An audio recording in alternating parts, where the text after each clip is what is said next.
We're going to call tonight's board meeting to order. Ms. Laura, can you do roll call, please? Sure. Member Boslett? Here. Member Cianciola? Is not She's here. late. She's late, sorry. Okay. Member Core? Here. Member Lamb? Here. Member Pretty? I'm here. Member Quilty? Here. And President Domi? Here, thank you. Tonight, is there any, sorry, logs. Tonight we're going to be going over expulsions, personnel listings, conflicts with labor negotiators. Are there any public comments on closed session agenda items? There are not. Okay. We may have two people coming for student cases. oh, okay, coming, Yes. oh, yeah. Okay, thank you. All right, we're gonna go ahead and recess into closed session.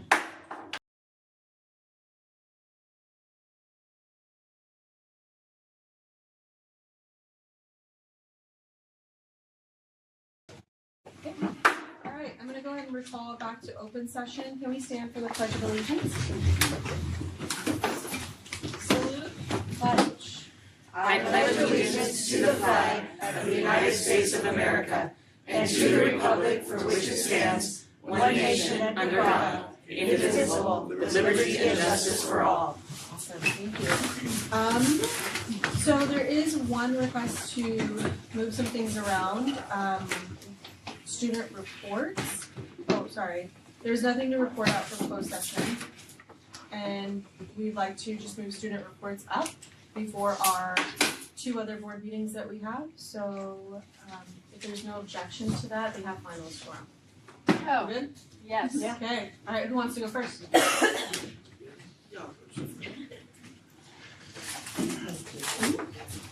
Are you ready for your finals? Next question. So, UCD High School, we have finals this week.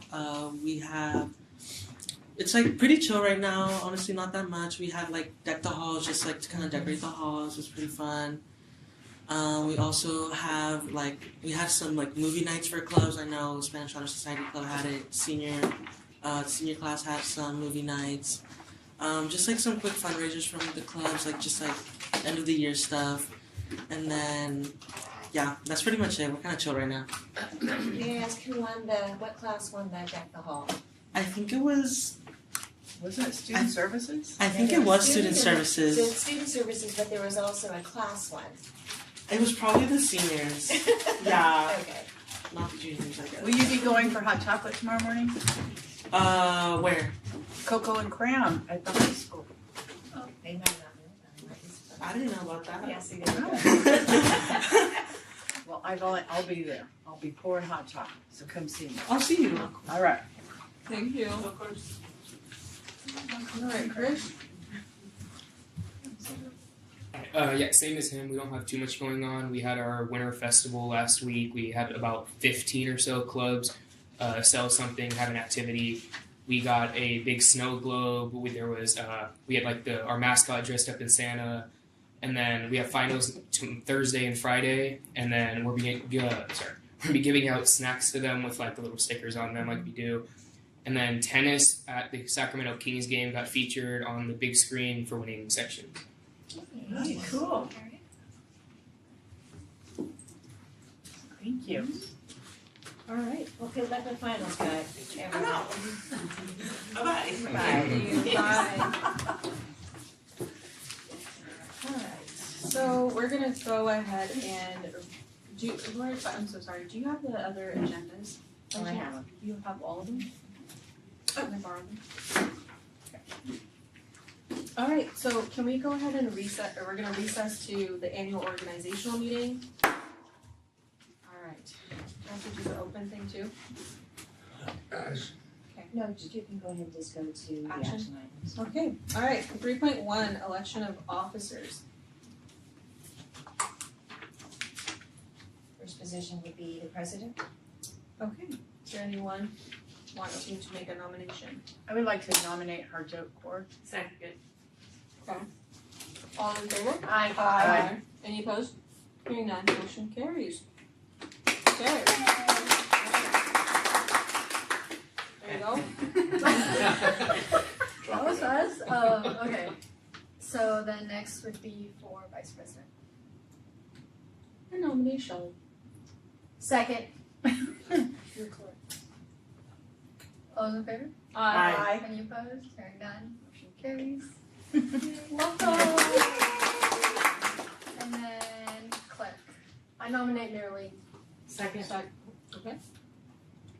All in favor? Aye. Aye. Oh, it's hard. It's so I'm hard. so sorry. Any opposed? Motion carries. did. Pardon me. Sorry. On the first by Londa and a second by. last. Yeah. either one. Thank you.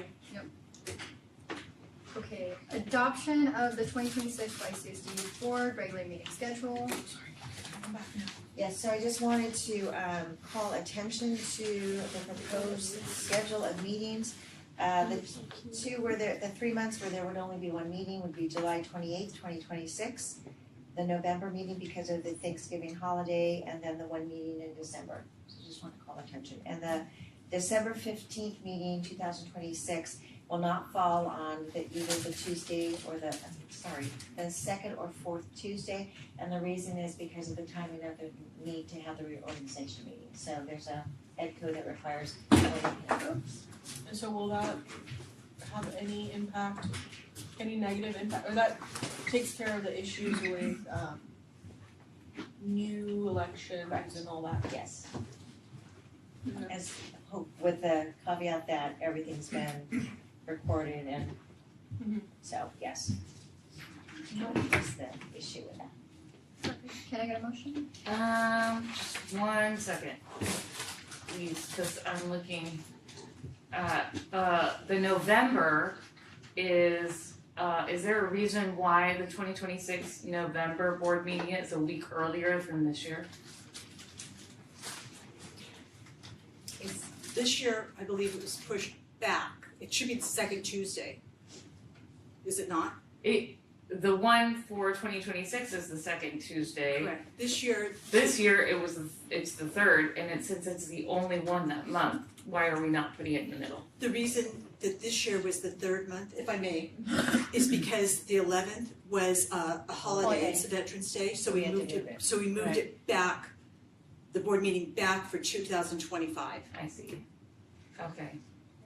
Veterans. There's no other questions on motion to approve.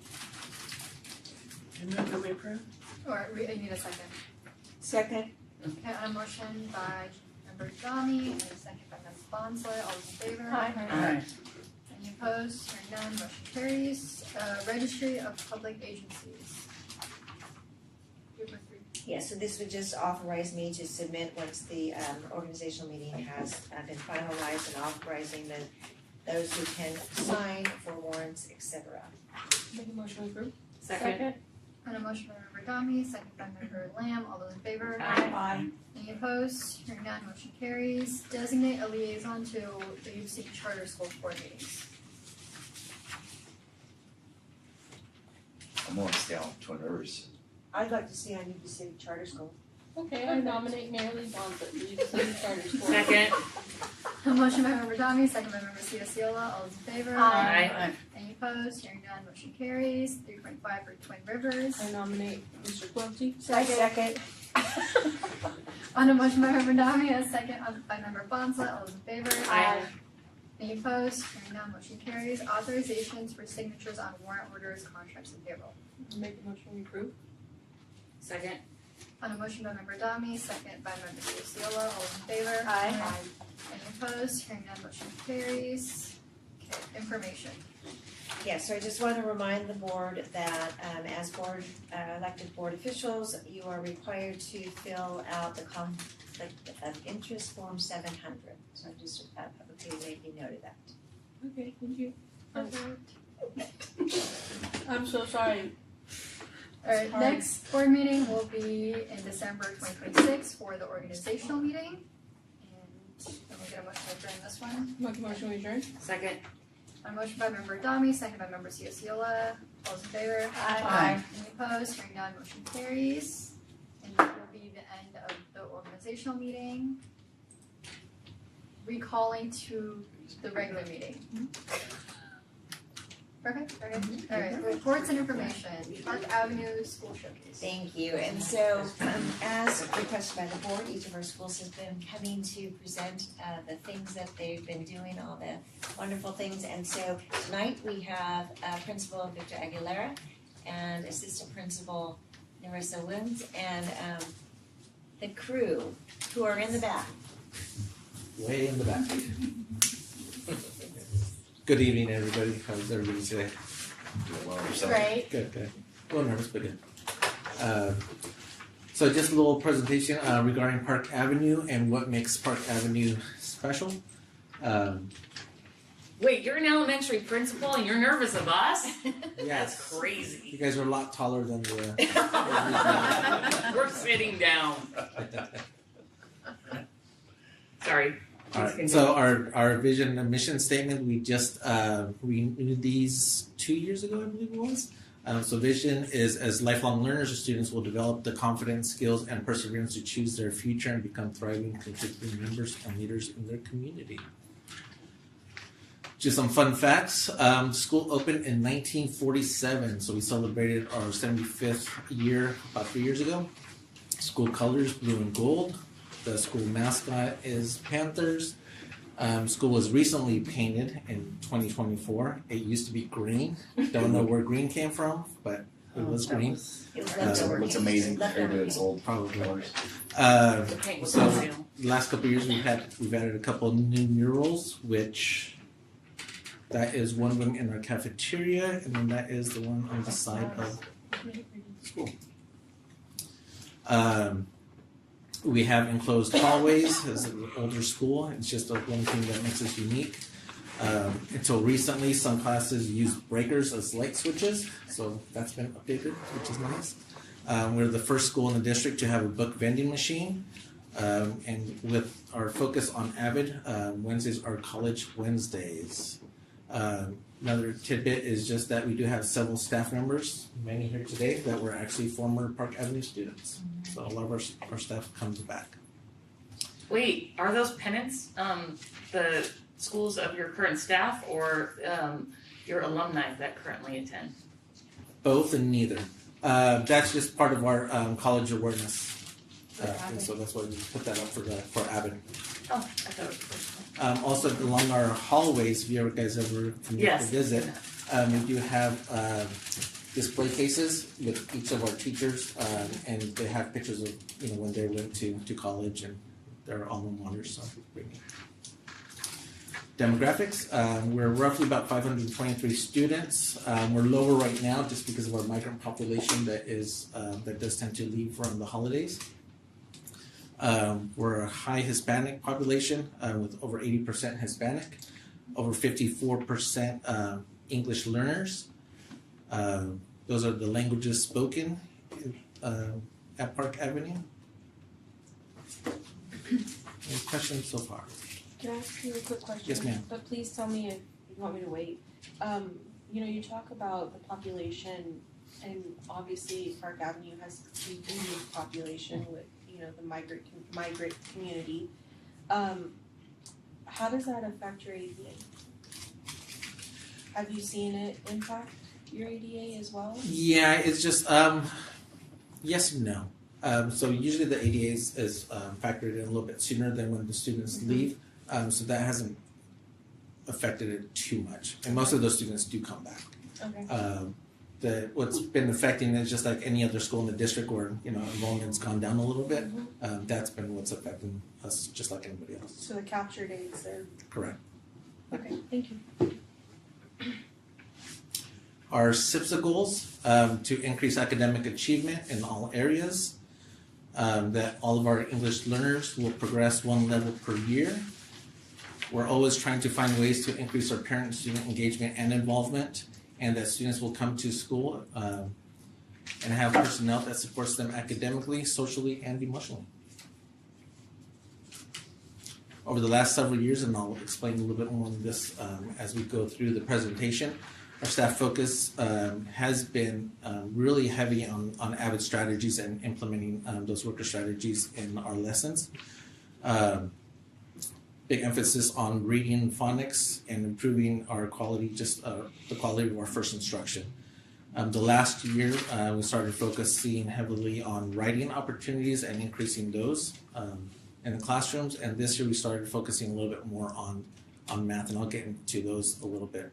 But above all else, we've been pushing our staff to be more creative, get out of the textbook, and really meet the kids where they're at, and just try and find ways to connect the material with what they need to learn.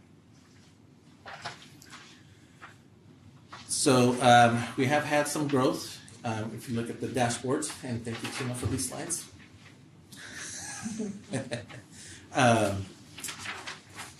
In English Language Arts, we went up 8.5 points.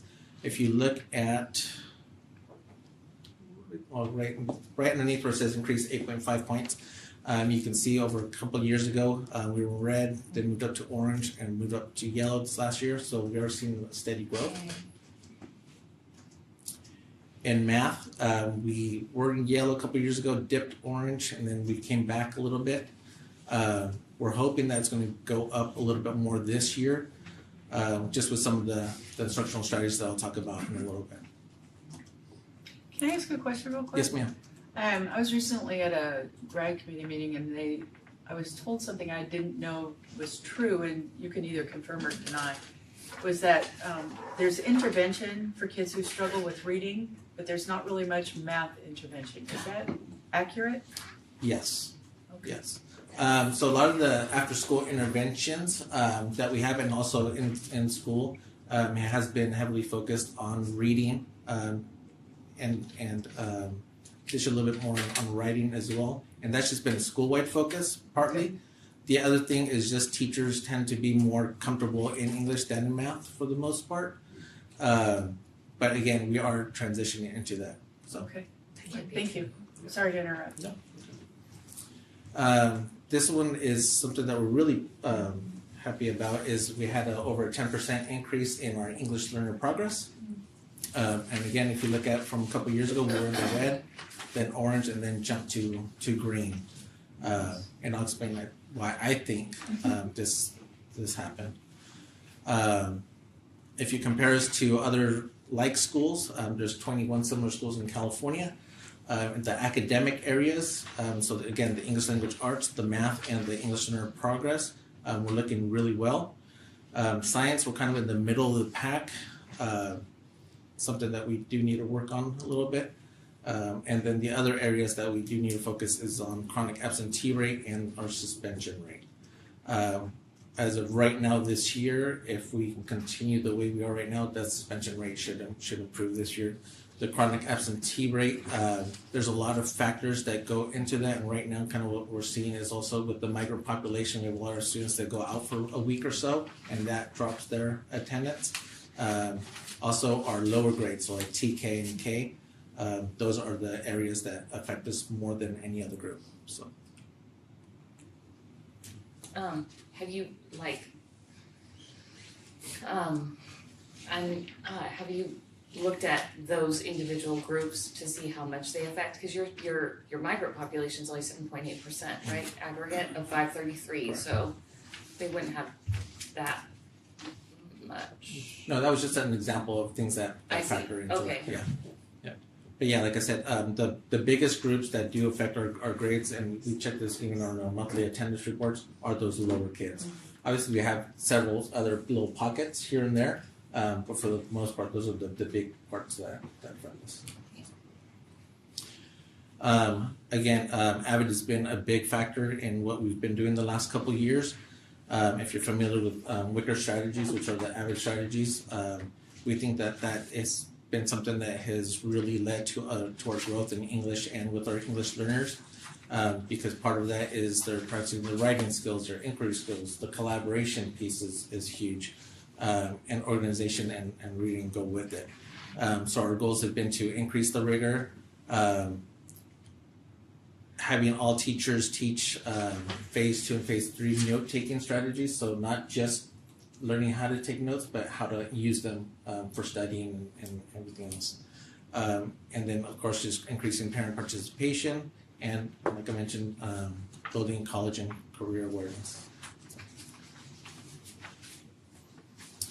You guys will be seeing a lot of slides with these kind of pictures, just because we have focused heavily on reading and trying to find ways to engage students and make it funner for them to read. So we have, like I said, the first book vending machine, and that's one of the main things that we reward kids with is with coins so they can get their own books, and we do fill it with books that they're really into. So there's like Five Freddy, those kind of books, and just different books that they're into, and we do get a lot of bilingual and Spanish books as well for our students. This last year, with some of the CSI funds in particular that we had last year, we focused on professional development, especially on the writing process. So we brought in Lanisha Tab and Meredith Lynn Scott from Right Brain to work with our teachers and really improve our writing instruction, and finding creative ways to get students to write more. So with Right Brain, they're able to become published authors, and that picture in the middle is a picture of a young lady who is reading her story to myself and Dr. Wallace. Lanisha Tab made the connection of the reading and writing, and she really stressed the importance that strong readers may not be strong writers, but strong writers are strong readers. So that's why we're really focusing on that writing piece as well. Yeah, more updated pictures. And again, the last few years we've invested a lot of our funds as well into updating our library, bringing in a lot newer books that are, that the kids really enjoy. During Read Across America Week, that's one of our biggest pushes for literacy. Several of you have come out to read to our students, and we appreciate that and encourage anybody else to come out. And we also have several of our former students that are in the community that come back to read to us as well. But what really makes Park Avenue special is just that we really try to focus on serving the whole child. Our staff truly puts the kids first, and we celebrate and try to build cultural awareness in everything we do, from bringing bilingual authors to having presenters come and work with our groups of students on how to handle conflict, to just the food that we serve in our cafeteria. We always have tajin and Valentina available for our kids, and just like that picture on the left corner, our kids love to make to put that stuff on our fruit, and they get mad if they can't find it. So again, just celebrating culture and that awareness is something that I think we do extremely well. And again, we've been trying to be as creative as possible and making learning as fun as possible. We feel that the more the kids are able to talk to each other and explore, the better that they learn. And yes, we do celebrate when they get goofy. I mentioned earlier about our English language progress, and I think so some of these pictures, if you guys noticed the collaboration that's going on, the communication between the students, I think that's been a heavy contributor to their success. We also do a lot of different events for our parents to be involved, from literacy nights to daddy-daughter dances, coffee with the principals, different celebrations. Last night we had our band and strings concert, and all of our activities and events are highly, people come and they really fill up the cafeteria or the school for all of our events. We have a wonderful parent resource center with activities daily for parents and community members, from English classes to story time for pre-K students, for art for kids, and art garden as well.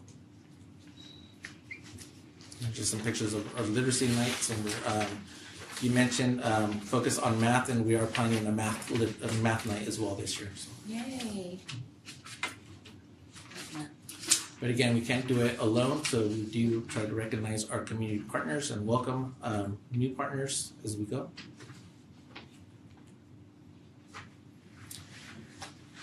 And looking forward, we're trying to really expand our enrichment opportunities for our students too. So not just focusing on interventions, but trying to expand the knowledge for those kids that already know what to do and try to build some excitement for others. So last year we partnered with the agency that came out and had the students create that design and taught them how to silkscreen shirts. We have photography after school. And then we also recently purchased 2 3D printers. So we're creating a digital media art program. The goal is that hopefully once we get it going, we can even hire some of our more advanced high school students that are doing that as well to come work with our program after school. We build some excitement there. So again, these are just the areas that we're going to continue to focus on. A lot of it is the stuff that we're doing now, but just keep working on and keep elevating from year to year.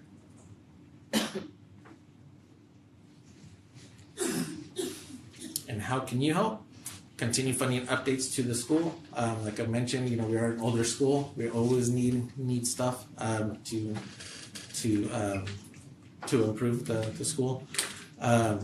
And I welcome and invite all of you to come out to visit to really see what Park Avenue is like. We really are a family. We really welcome everybody in the community, and we have a lot of support from our community.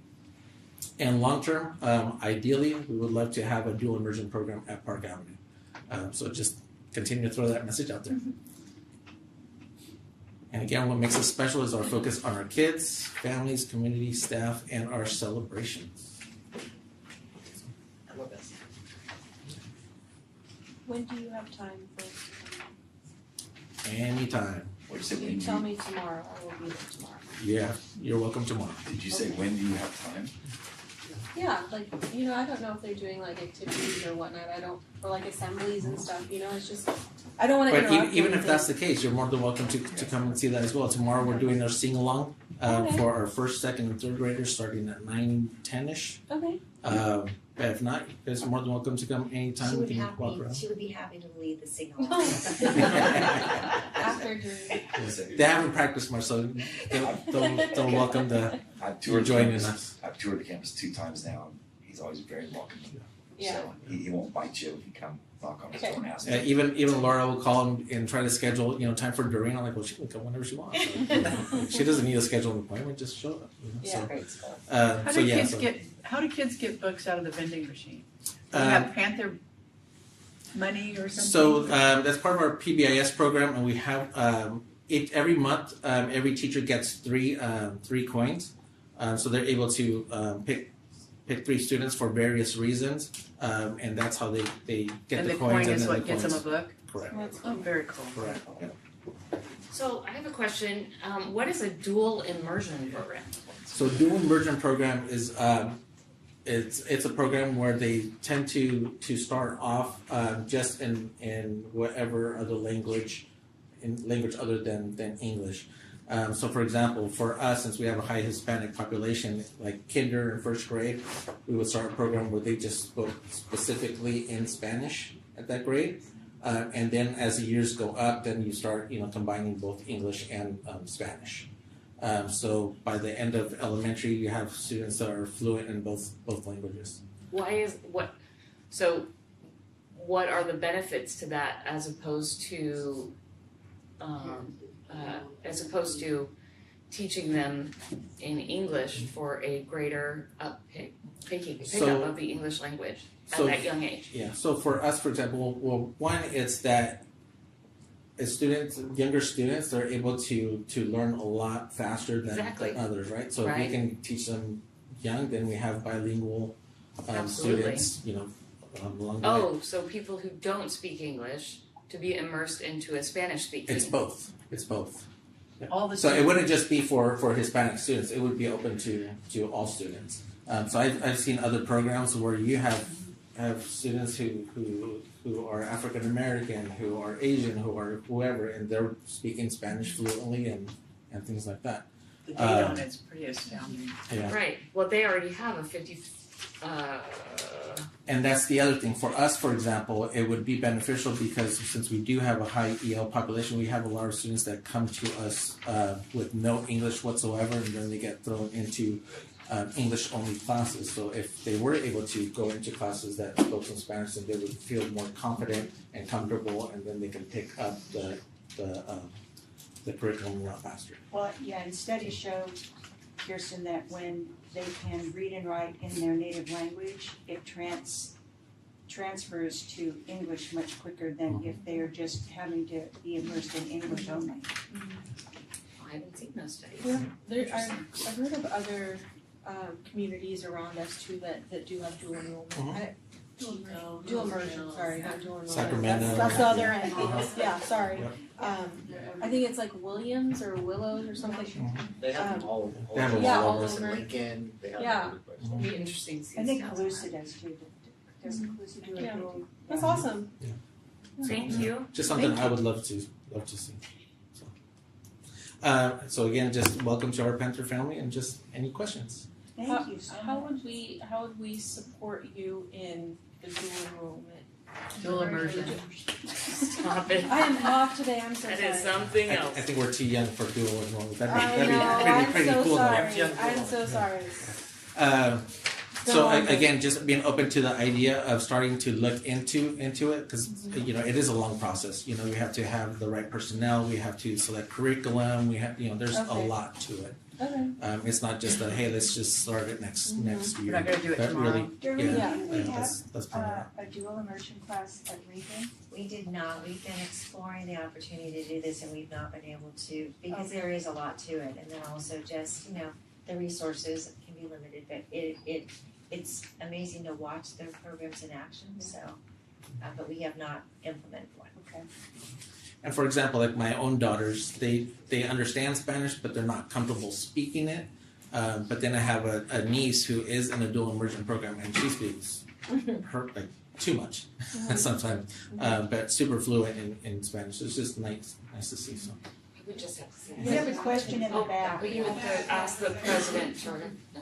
Sorry, hi, I'm Nurse Wallace, I'm an assistant principal. And really, we have quite a few students who come who are already literate in Spanish. And so then they come and they feel completely illiterate, right? Because we're asking them to read in a language that is not their own. And so it's really an academic support as well. So at the end, you have entirely bilingual, biliterate students who are both academically and socially bilingual. So it really does foster a community in which at the end of the time of their K-12 education, right? We push that seal of biliteracy, etc. That is easily accessible when you have programs that help foster that love for language and growth, and really hone into those literacy skills, the ability to decode once you know one language, and then two, really just improves. So that's another part of it. And we have, like I said, students who are able, even in younger grades, and we have majority of our staff are bilingual and biliterate, and they do speak to their students in their L1 language. I believe it. So it's already happening on a smaller scale, so it's just putting it into practice formally. Thank you. Anything else? Thank you, Dr. Avenue staff. Thank you. Happy holidays. And again, I just need to say thank my staff for being here. All of the growth it's all to them. It's all to them and their willingness to try new things. It's amazing to see veteran teachers actually trying new strategies and being excited about it. So kudos to the team. So, thank you. Thank you. You're doing something right, because you've got your staff that came here with you, that's pretty awesome. They're gonna make me buy the drinks for Good night. Thank you. Thank Good you. night, thank you. Thanks for coming. Yes. And thank you for inviting us to your Read Across America Weeks. I love that. Yes. Awesome. Thank you, everybody. How many time? We'll love it. Well, come book in hand. Yes, take your own book. Yes. Because when I went and did it, nobody told me I was supposed to take my own book, so I had to go to the library and Oh grab one. man, no. Okay, moving on, I'm like, pride and community prejudice, here we day go. school instructional plans waiver. So this is a public hearing. Okay, we'll open the public hearing. So at our Discovery Day School, Community Day School, like on other school sites, our comprehensive sites and YCA and Albert Powell, we have early release Wednesdays for staff to collaborate together. So in order to do that at our Community Day School, we have to provide a waiver. It's 360 minutes per day. So this waiver would allow us to provide 16 days of either professional development or collaboration time for our teachers at the Community Day School. It would add those other minutes to the other days of the school year. So we already do this at our other schools, but for this specific Community Day School, we had to do a waiver to meet the requirement. So there'll be an action item further into the agenda. Any questions? Nope, closing the public hearing for that.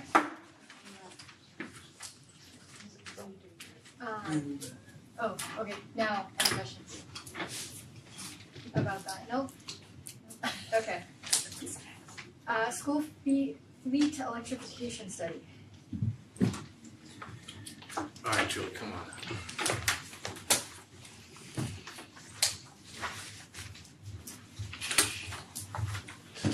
Okay, so first of all, I don't know if everybody has met Julie Guerrero. It's our Director of Transportation, and we have been looking at electric buses for a while. We wanted to talk to you about it, and I know this could be a discussion item for the board, so we're looking forward to just presenting some information. And then ideally, what we want to do is get direction from the board, because whether to move forward in this direction or not. And so that's, the direction we're looking for.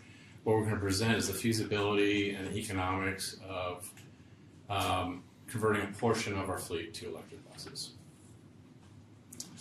So you'll see actually at the top of these slides, MB5. So MB5 is the consultant that we worked with for the solar project to help us analyze kind of just a third party, not a vendor. Really, this is their expertise in these types of projects, and so they have a certain division that has expertise in the electric buses. So again, the goals are just to look at what this means as far as bringing electric buses into the school district. Right now, there are grants available to move this forward. There's laws right now that require us to go towards electric buses. There's two laws specifically, Assembly Bill 579 and the Advanced Clean Fleet Regulations of California. And we'll kind of get into what that looks like, what the actual regulations are, in the next few slides here. So really, the requirements are for both the school buses and our white fleet. So our white fleet, our trucks, our cargo vans, basically most of the things on the right over there. For the school buses, AB 579 governs that, but by 2035, all new school buses just must be purchased with zero emission technology.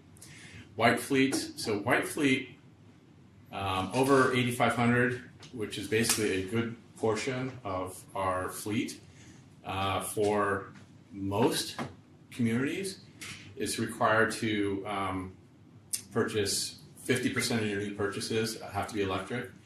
We are in Sutter County is considered a low population area, so we are waived for that for right now. So so we don't have to buy 50% of our vehicles electric right now, but starting in 2030, 100% of the vehicles that we purchase will have to be electric. So 35, right? 35. It's 2030 for the white fleet, what we consider white fleet. Light duty vehicles have to be 100% by 2030, 2035 for the school buses. If AB 1111 doesn't go through, is that what you're saying? I'm saying the current law in California governs that. Okay, thank you. Yeah. And you're right. There's a lot. I think what you're implying is there could be some changes here. There could be, absolutely. There could be. But I get it. Thank you. Yeah. Isn't it kind of like though, we kind of got a little bit behind the curve on the solar panels. It was kind of like a time crunch. Okay, we got to do this now because it's really coming down on us. So what you're presenting to us is let's get ahead of that. Well, so I would say right now we're probably middle of the pack, maybe a little even behind it, but maybe middle of the pack. So it's kind of, I don't really have stats on that necessarily. But but yes, there are laws that are regulating that we go towards that, and there are significant grants available right now.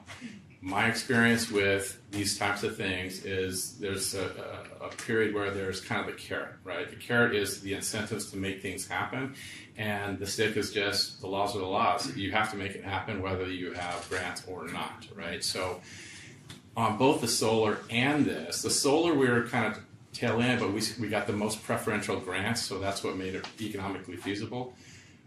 With the electric fleet, they are significant grants out that we're going to go through right now, and I just don't know if they're going to be around in the future. And so that's where we're at. And Shelley, we gave direction to Julie not too long ago about applying for one of the grants that was expiring, if I'm not mistaken. Yeah. Right? Just to like save our spot type thing. That's right? exactly what we did. Yeah.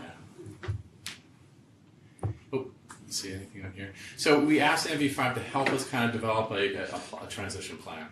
So we looked at a 15-year transition plan. What is the cost of doing all this? Is it feasible, operationally feasible? Are these buses, is the technology, do they cover our route? So we'll kind of go through all that. And then what's the infrastructure to make all this happen? This is just a makeup of our current fleet. So the left is the white fleet. And so altogether, we have 130 vehicles. There's 116 that are actually in this analysis. 70 of them are the white fleet, and then we have basically another 46-ish in the buses that are included. Some of the reserve buses are older technology that we're going to decommission anyway, so we didn't include all the vehicles in there because a number of them will be going away. But this is just the general makeup of our white fleet. Cargo vans, pickup trucks are the largest. On the right-hand side, Type C buses are our largest, and then Type D buses, is also those are our two main types of buses. Type C buses are the Type C are the conventional style, the shorter wheelbase, fewer passenger capacity in there. The Type D are referred to as pusher buses, rear engine buses, transit buses. Larger. Yeah. Primarily our fleet, we run primarily the Type C buses. It helps us with a lot of curb-to-curb transportation and getting into kind of tighter spots. So this is the big grant that's available right now is the ZESB grant, Zero Emission School Bus Infrastructure. So this is, we have applied for this grant. We have been accepted to this grant. We'll go through the economics in a minute. There are other grants. There's a PG&E grant to help with infrastructure. I would say kind of partially applied, but we need to get direction from the board to move forward with that one. There may be some other grants. Some of them just kind of come up quickly and then they get, then they run out of funding quickly as well. So there may be some other grants, but the big one is the SB grant. So the economics of it, really the potential incentives on the right-hand side there, so up to $9.4 million in ZESB grants and basically $355 to $360 per bus, plus another $75,000 per charging unit, and an additional 10% of that for additional costs associated with the program. The PG&E up to $600,000. This is again not guaranteed. We aren't guaranteed on this. We actually would have to sign a contract to move forward with that because until we get some board direction, we're not moving forward with that. That would be next steps. And this is just what it would look like to implement all this. So it is still a process. It would take, roughly 18 plus months to go through this, but we have planning and design. Then we're, contracting to get the infrastructure in and purchasing buses. So it's a roughly an 18-month process to 2-year process until they're actually operational. This is a little bit more on the operation side of things. Each one of those bars is a route. And so we have the left-hand side, the longer bar, part of the graph is the type C buses, and then the larger buses are on the right. And essentially what it's taking a look at is the miles that those routes are, and then the capacity that our buses have. So at basically 80% of a charge, let's see if I'm getting that right, covers the, is it the red line? Yes. Yeah, orange line, yeah. Orange line, right. So basically, we're showing a cushion, basically. Yes. The buses have a charge rate of 135 miles. We have a cushion of 80%, give or take, driving habits and the range that you're going. So you may that range may be taking up. So we want to consider variables in that route as far as we can go on a single charge. And this is, one point and then I'll hit you. That's fine. This is also doesn't consider a midday charge, which you can absolutely do. So, if we have a bus that is, little low or we had some extra something going on, you can always midday charge these, and we're not doing our entire fleet. Which we you know would have we're to going to do need. for Type D. What's that? Which you would have to do for some of your Type D as a midday. Yeah. So again, yes. Or that could be a combustion engine route. Again, we're not doing the entire fleet here. So, but I guess what that's showing is the green is the max capacity. The 80% line, yeah, it's going over the 80%. If we were to operate it like this, I would absolutely hook it up between AM and PM route. Yeah, you'd have to, right? You wouldn't have to. It shows you can make it, but I would do it. I don't want to be caught on the side of the road, right? So we do it. Well, and if it's colder or What's, hotter, it what is the depends time on frame for it to recharge? Like if you do your morning route, you come back in. Under 2 hours is what we were told. Yeah, based on the charger type, you want to get a higher kilowatt charger on there. So we call them DC fast chargers. So you would be about a 2 hour for. Getting up to 80%, I think, is what we're. Scared me. I apologize for that, but to finish the route, to complete it, we'd need about another hour. But to give you, I think it was about half of full capacity. You need 2 to 3 hours. And what about field trips?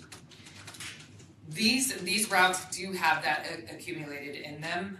The 140 is an average over the year, so some of those have been factored in there. So a lot of our home to school routes on a route, these are on an average.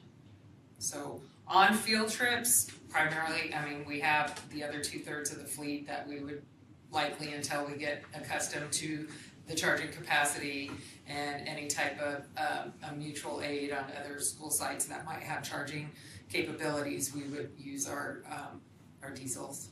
And we recognize that is going to be an absolute necessity, especially for longer either field trips or sports or whatever. So we're not saying let's go 100% electric. That's not what we're saying at all. What is so he shows the cost of for a new bus. What's the average?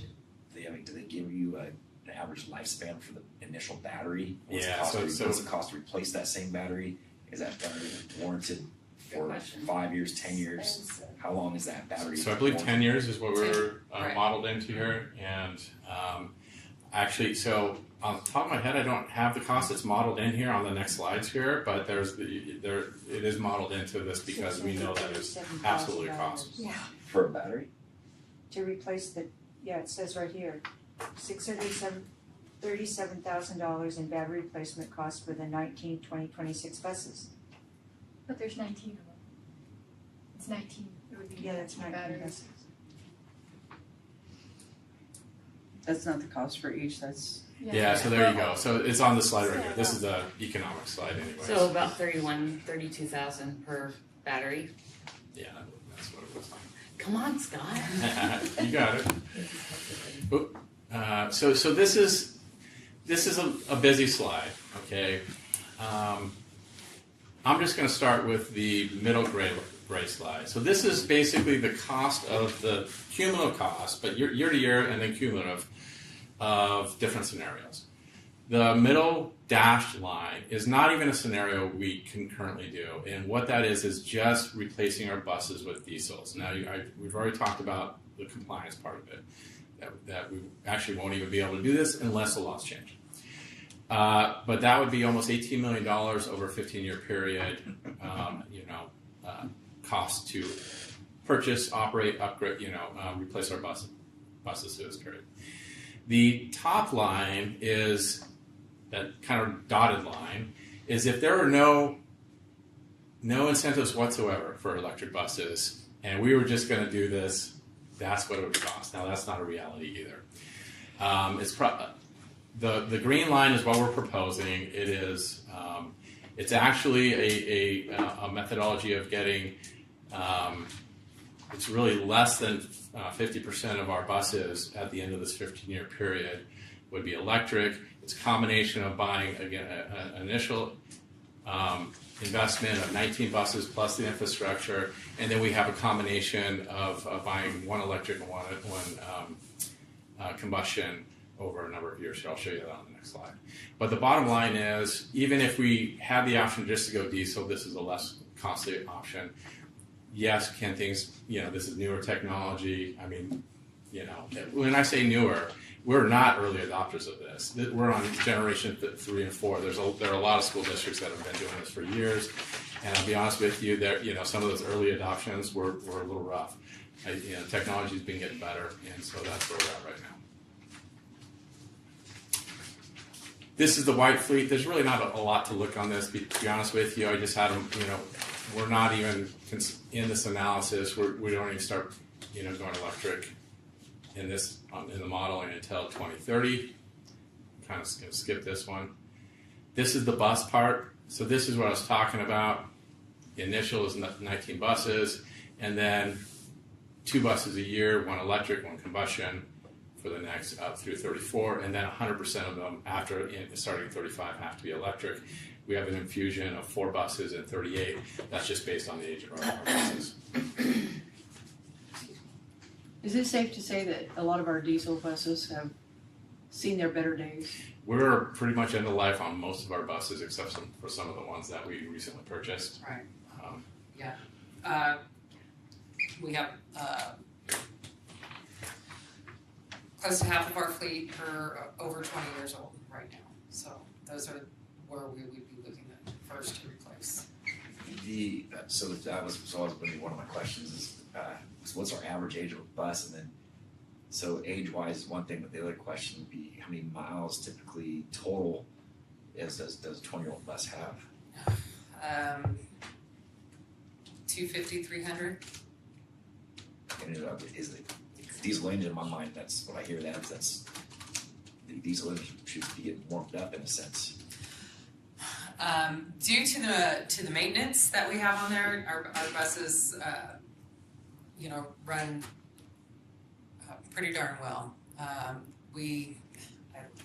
do want to brag about that program that we have with our maintenance on our buses. That we seldom have any breakdowns on the road, and so they're well maintained.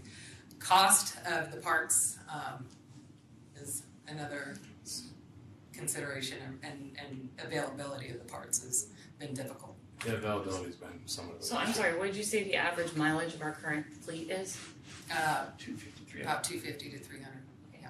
Thank you.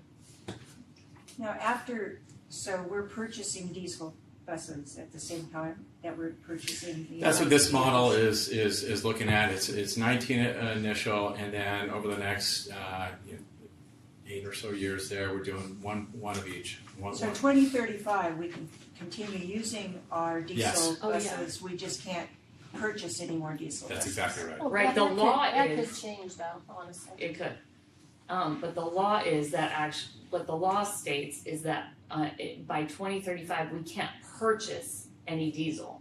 It makes no reference that 100% of our fleet needs to be electronic. Right. It's just on 2035, our first purchase, all of our purchases there on out need to be electric.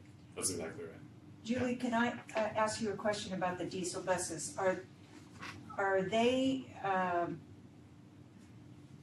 kind of like our cars, where they're getting like computerized and stuff? Is it gonna be harder for our maintenance department to maintain them You mean electronic? electronically? Yeah. Not necessarily, no. So they're not, you know how Correct, yeah, I talk about a car and it's, right, even though they're gas operated, they have so many new parts that it's getting harder and harder to maintain. they are pretty standard, pretty manual. Yeah. Okay. Yeah, so we're not So seeing it's a very lot similar. of, yeah. Tech upgrades, but I imagine the Electric or. the electric will require all A new lot. training, all new, is that also factored into the cost of the equation? Cause I didn't see that on the previous, because whenever we introduce something new, it's gonna come with new certifications and new trainings, et cetera, for maintenance and for drivers, et cetera. Is Agreed. that included in this? It's not included in that, but that is absolutely a factor that we know will be part of this is training of mostly our mechanics, but maybe, I don't think there's a lot of operational from driving the buses, but there could be some Right, on that. because of the There high will be. voltage, our mechanics aren't allowed to touch a lot of that, and they have to go back to the manufacturer or, have a vendor send out somebody for that. Vendors and the manufacturers are providing training at no imagine. cost. Yeah, Oh, so sure. that Okay. at this time. So our mechanics have opportunities for training, on-hands training for what they can touch on buses. Are we supporting them getting that training as fast as they would like to get it? We're waiting for, if we are moving forward with this, to provide them more training, yeah. Back to the batteries, with that projected cost of $637,000, is that today's dollars, or are they accounting for inflation? So Right. that the actual money will be 10 years So, from today? so it is accounting for escalation in all costs. So what I mean by that is, actually their assumptions take a look at rise in electric costs, but I think the 3% is on that. The cost of gas escalating at 2% a year. The cost of both the vehicles, so the electric buses, they actually assume those costs will come down over time as they produce more. The diesel bus costs are expected to go up. So, and the battery are also escalated in there as well. So all these are looking at future costs with escalation. Estimate future Yeah, costs. estimates, absolutely. Oops. What happened here? I had one more slide there. So what do you guys need from us? This is not an action item. This Oh, is they a- aren't, No. they aren't done yet. This is it. I mean, this is the last page that, defining, essentially, in our research, our due diligence, working with NV5, and also just Julie and team and I actually have gone down and, kicked the tires of some of these buses, some we like more than others. So we've had drivers actually drive them, out and test them out. We've been looking at this for a little bit, and so we're just, again, looking for direction here because, our estimate is that we have a requirement not to be 100% electric by 2035, but to start moving it in that direction.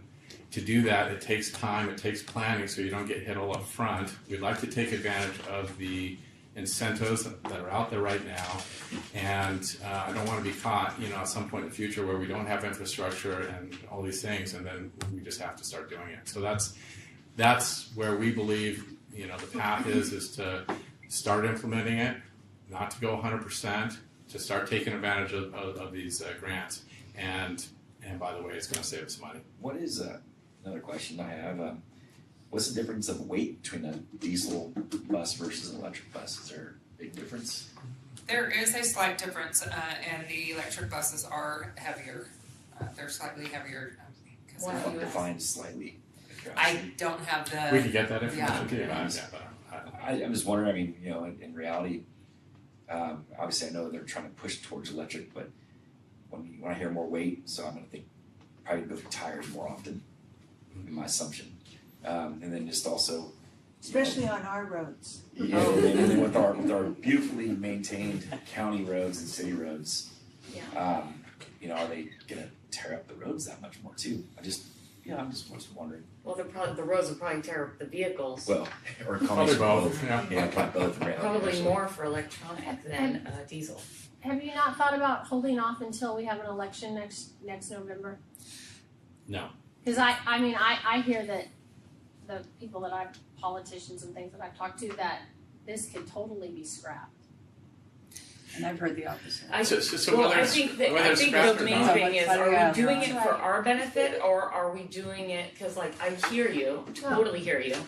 But the question has to be, is this in YCUSD's best interest economically, and not in the grants, just the grants, right? Because that's public money coming back to a public institution, okay? But also the fact that, like, does it make long-term sense with the fail rates that electronic buses have versus what our fail rates, what is our out of commission rate currently on diesel buses? Like, that's the thing, I think, overall, instead of just saying, well, we want to comply with the law, because complying with the law is, like Scott said, not until 2030 that the next time we buy a bus, it has to be electronic. But if it is in our economic best interest with all of those factors, considering all those factors, which I understand the purchase and all of your things purchase-wise, I love those numbers, that's great. But I don't see anything in here working in the fail rates. I'm not sure how to equate that. It's an unknown factor of what those fail rates might be. Well, there are averages all over, there's averages and But those- statistically. Those averages are all actually kind of old. I mean, this technology is moving along so quickly that you can't look at fail rate averages of 5 years ago and have them have anything to do with what's going on Well, today. I love that. That's perfect. That's awesome point. Yes, you're absolutely right. But then if that's the logic, then logically, since the technology is moving by so fast, I totally get it, then what would be the benefits in getting the technology now, Right. when in 5 years it'll be even better? Right.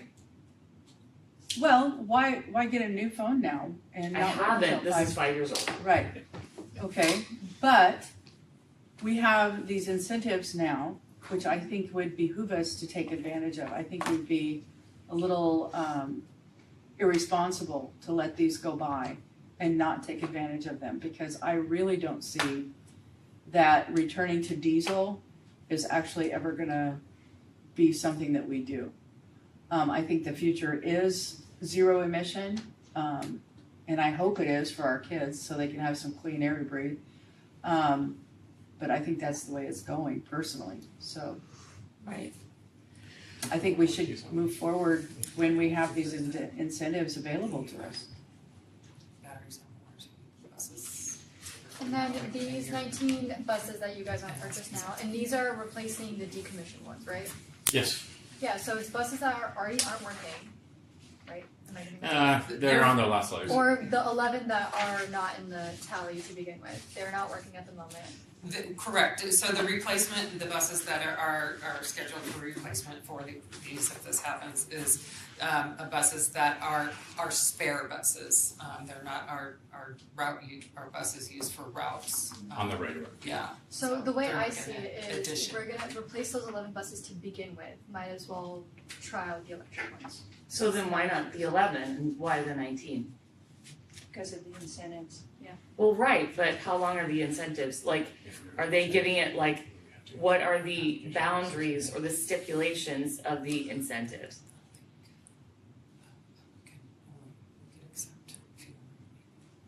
Sorry, we were having a sidebar out here. That's fine. Yeah, and what I was asking, I don't know the answer off the top of my head, is we did apply for the 19, and so I don't know if we can change that.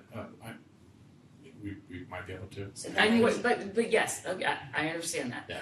But we want the 19, so what are the stipulations as far as the deadlines of purchase?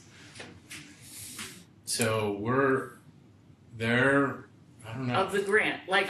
So it would be coming up soon. I don't have an exact date. We are in Part C of ABC. C has C has 3 portions of it.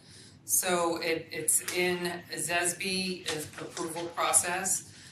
They may come to C.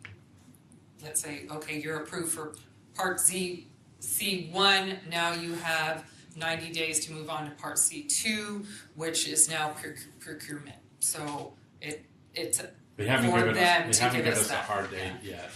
We're in the stages where we're going to have to. They're going to give us a deadline soon on exactly when we have to have purchase orders moving forward.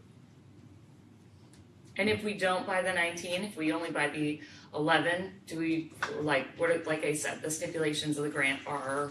I don't know the answer to that. I don't know if we have to do a new grant, with a lower amount, or if they can just allow us to modify the existing. That's what I don't know at this time.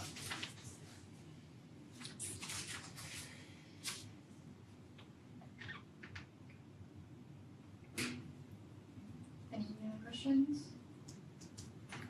So many.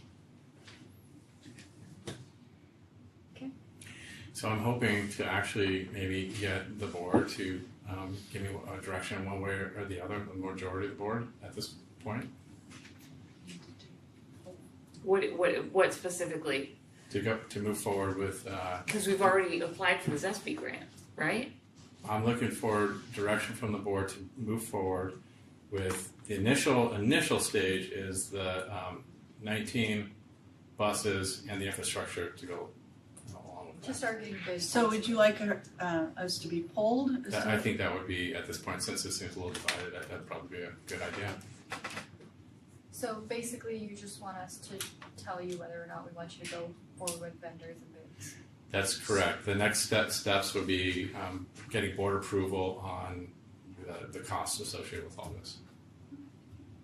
And you're saying, in your professional opinion, we have the liquidity to float this major purchase in Yes. our. That's what I'm saying with the grants. Yes. So Scott, may I ask a procedural question? Yes. So are you needing board direction at this meeting, or can it wait until the January meeting? Yes, I think we can wait. I don't know. I gotta be honest with you. I mean, I don't know if. That's why I'm asking Julian. You don't know? No, their decision could come overnight. And then you have how many days There that should be a respond? 90-day. We'll have time. We'll have time. 90 day to The complete reason the why next I portion. ask is that because it is logistically, or in terms of procedurally, because you're polling and because this seems to be such not a uniform, Sure. that it would be probably better to take a formal action in the January meeting regarding this topic, because I hear dialogue and I'm concerned about, polling actually may look like an action Sure. item, so I would prefer that it be agendized as an action item so that the full board can be polled. I think that's a good idea, and I'd also actually welcome if we get additional questions answered. That would be great. So if we can, so I'll put some information out where if you have some questions, we'll do our best to get that information to you. Yeah. My questions would be with regards to what are the costs involved and length of time to get all of our drivers certified, because that will be a thing and is a thing, maintenance, etc., all of that. Sure. In addition, that those costs are also included together with the fail rate, even if it's not 5 years ago, just the current bus system's fail rate and what that would look like. I don't want to be accused of going in this with rose-colored glasses. I hear you. Okay, Thank you. we'll get more information. I'll put something out so you can formulate your questions a little bit So more. the other thing though, because I wanna clarify is though, and I get there's a lot of things that could happen in the future. Yeah. But in terms of purchasing, let's just say with no grants, but you have to outright purchase and put the infrastructure in place, how much time do you 2 years. usually need I to need do 2 that? years. You need 2 years. 2 years. Great question, thank you. A random question, since this is new technology. Do they have a guesstimate, because I guess this would probably be a guesstimate on how long do the chargers last for?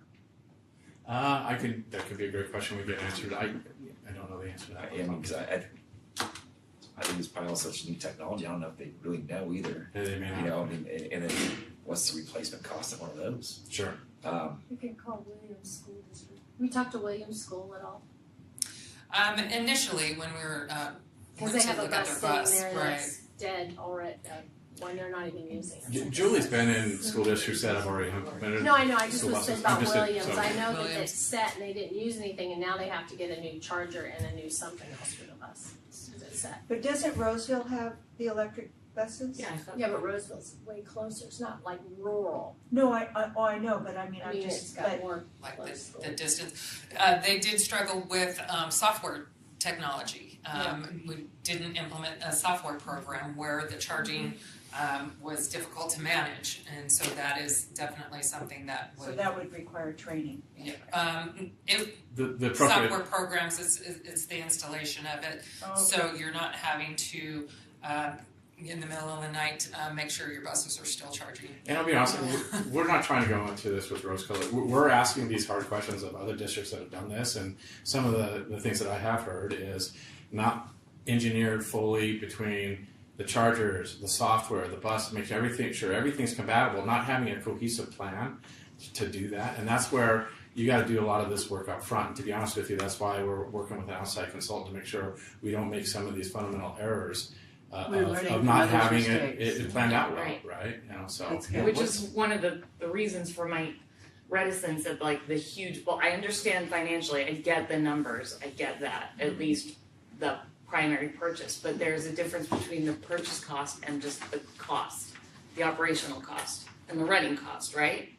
yeah, I mean, I But got to be also- honest with you. I think we captured most of it, but we're going to answer any additional questions you have on that. So. And then, but then there's the, then there's the training of the people and then, the actual operation, like what it looks like in the field. And when you're doing a major dump like that of 19 brand new and everybody has to be trained on it, and I know there'll be certifications and there'll be things they can't touch until they're certified, and then the cost of certification. I know it's all a big mess and grift too, but regardless, Wow. that's all but part of it. but it would be good to know how much is included in the purchase. What all is included Sure. in the purchase of that bus? You know, what are they including? In terms of the charging stations and the installation, the training, all of that stuff, is that gonna be included? And what's The training. Yeah. Part of it will. Yeah, I would imagine it will, and I'll find out Okay. definitely, but I do know for the buses, our mechanics will be sent and it's offered training, on-hands trainings for what they can touch. And as far as the drivers go, we don't perform any maintenance on there. Their proficiencies would be done in-house by our instructor, those that are a proficiency training, it's just how to maneuver the bus, and where the switches are, and we do that with our current buses. It would be, just similar procedures, and it wouldn't require anything outside of our department to train our drivers, as typical. What's the side-by-side cost of electric bus versus diesel bus? There is, our electric buses right now are about 450, our diesel buses are 200 to 250, so they're still significant. Yeah, depending on the make and all the bells and whistles, if we, But again, equip them with that's extra. kind of why we're trying to strike where the grants are there, because we got $350,000 per bus in grants right now. Oh, okay, I didn't see that part. Yeah, which that's the zesty thing. Nope, that's right. So your all-in cost would be about 150 then, is what I'm hearing? for a full big bus? 100. About 100, 120 for some of us. That's why they want to take advantage of it now. Okay, so if you guys have any other questions, please email Scott. Thank you. Yep. Yep. Thank you. Alright, moving on, we got consent agenda. Any questions or can I get a motion? Yeah, I just have a couple of questions on it. Do you want to take the questions? Questions? Which ones? All right.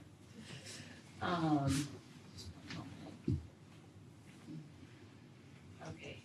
The contracts and agreements, H, from the district office.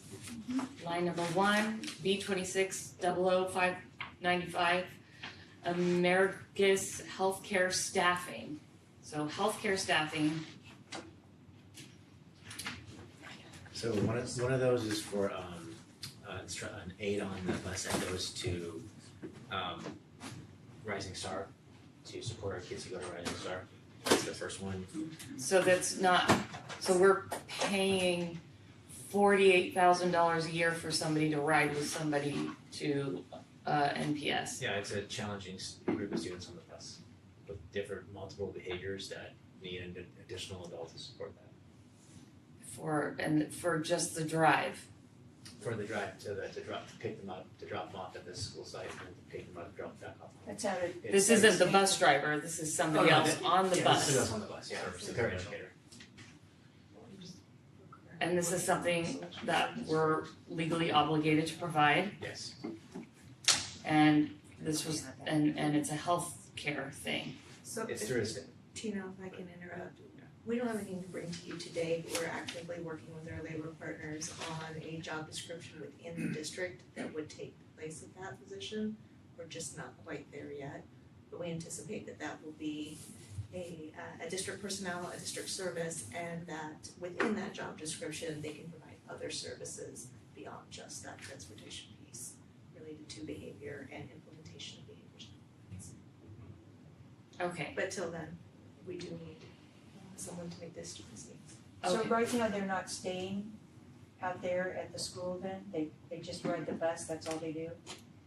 Right now, they support the behaviors and needs within the bus. Okay. Okay.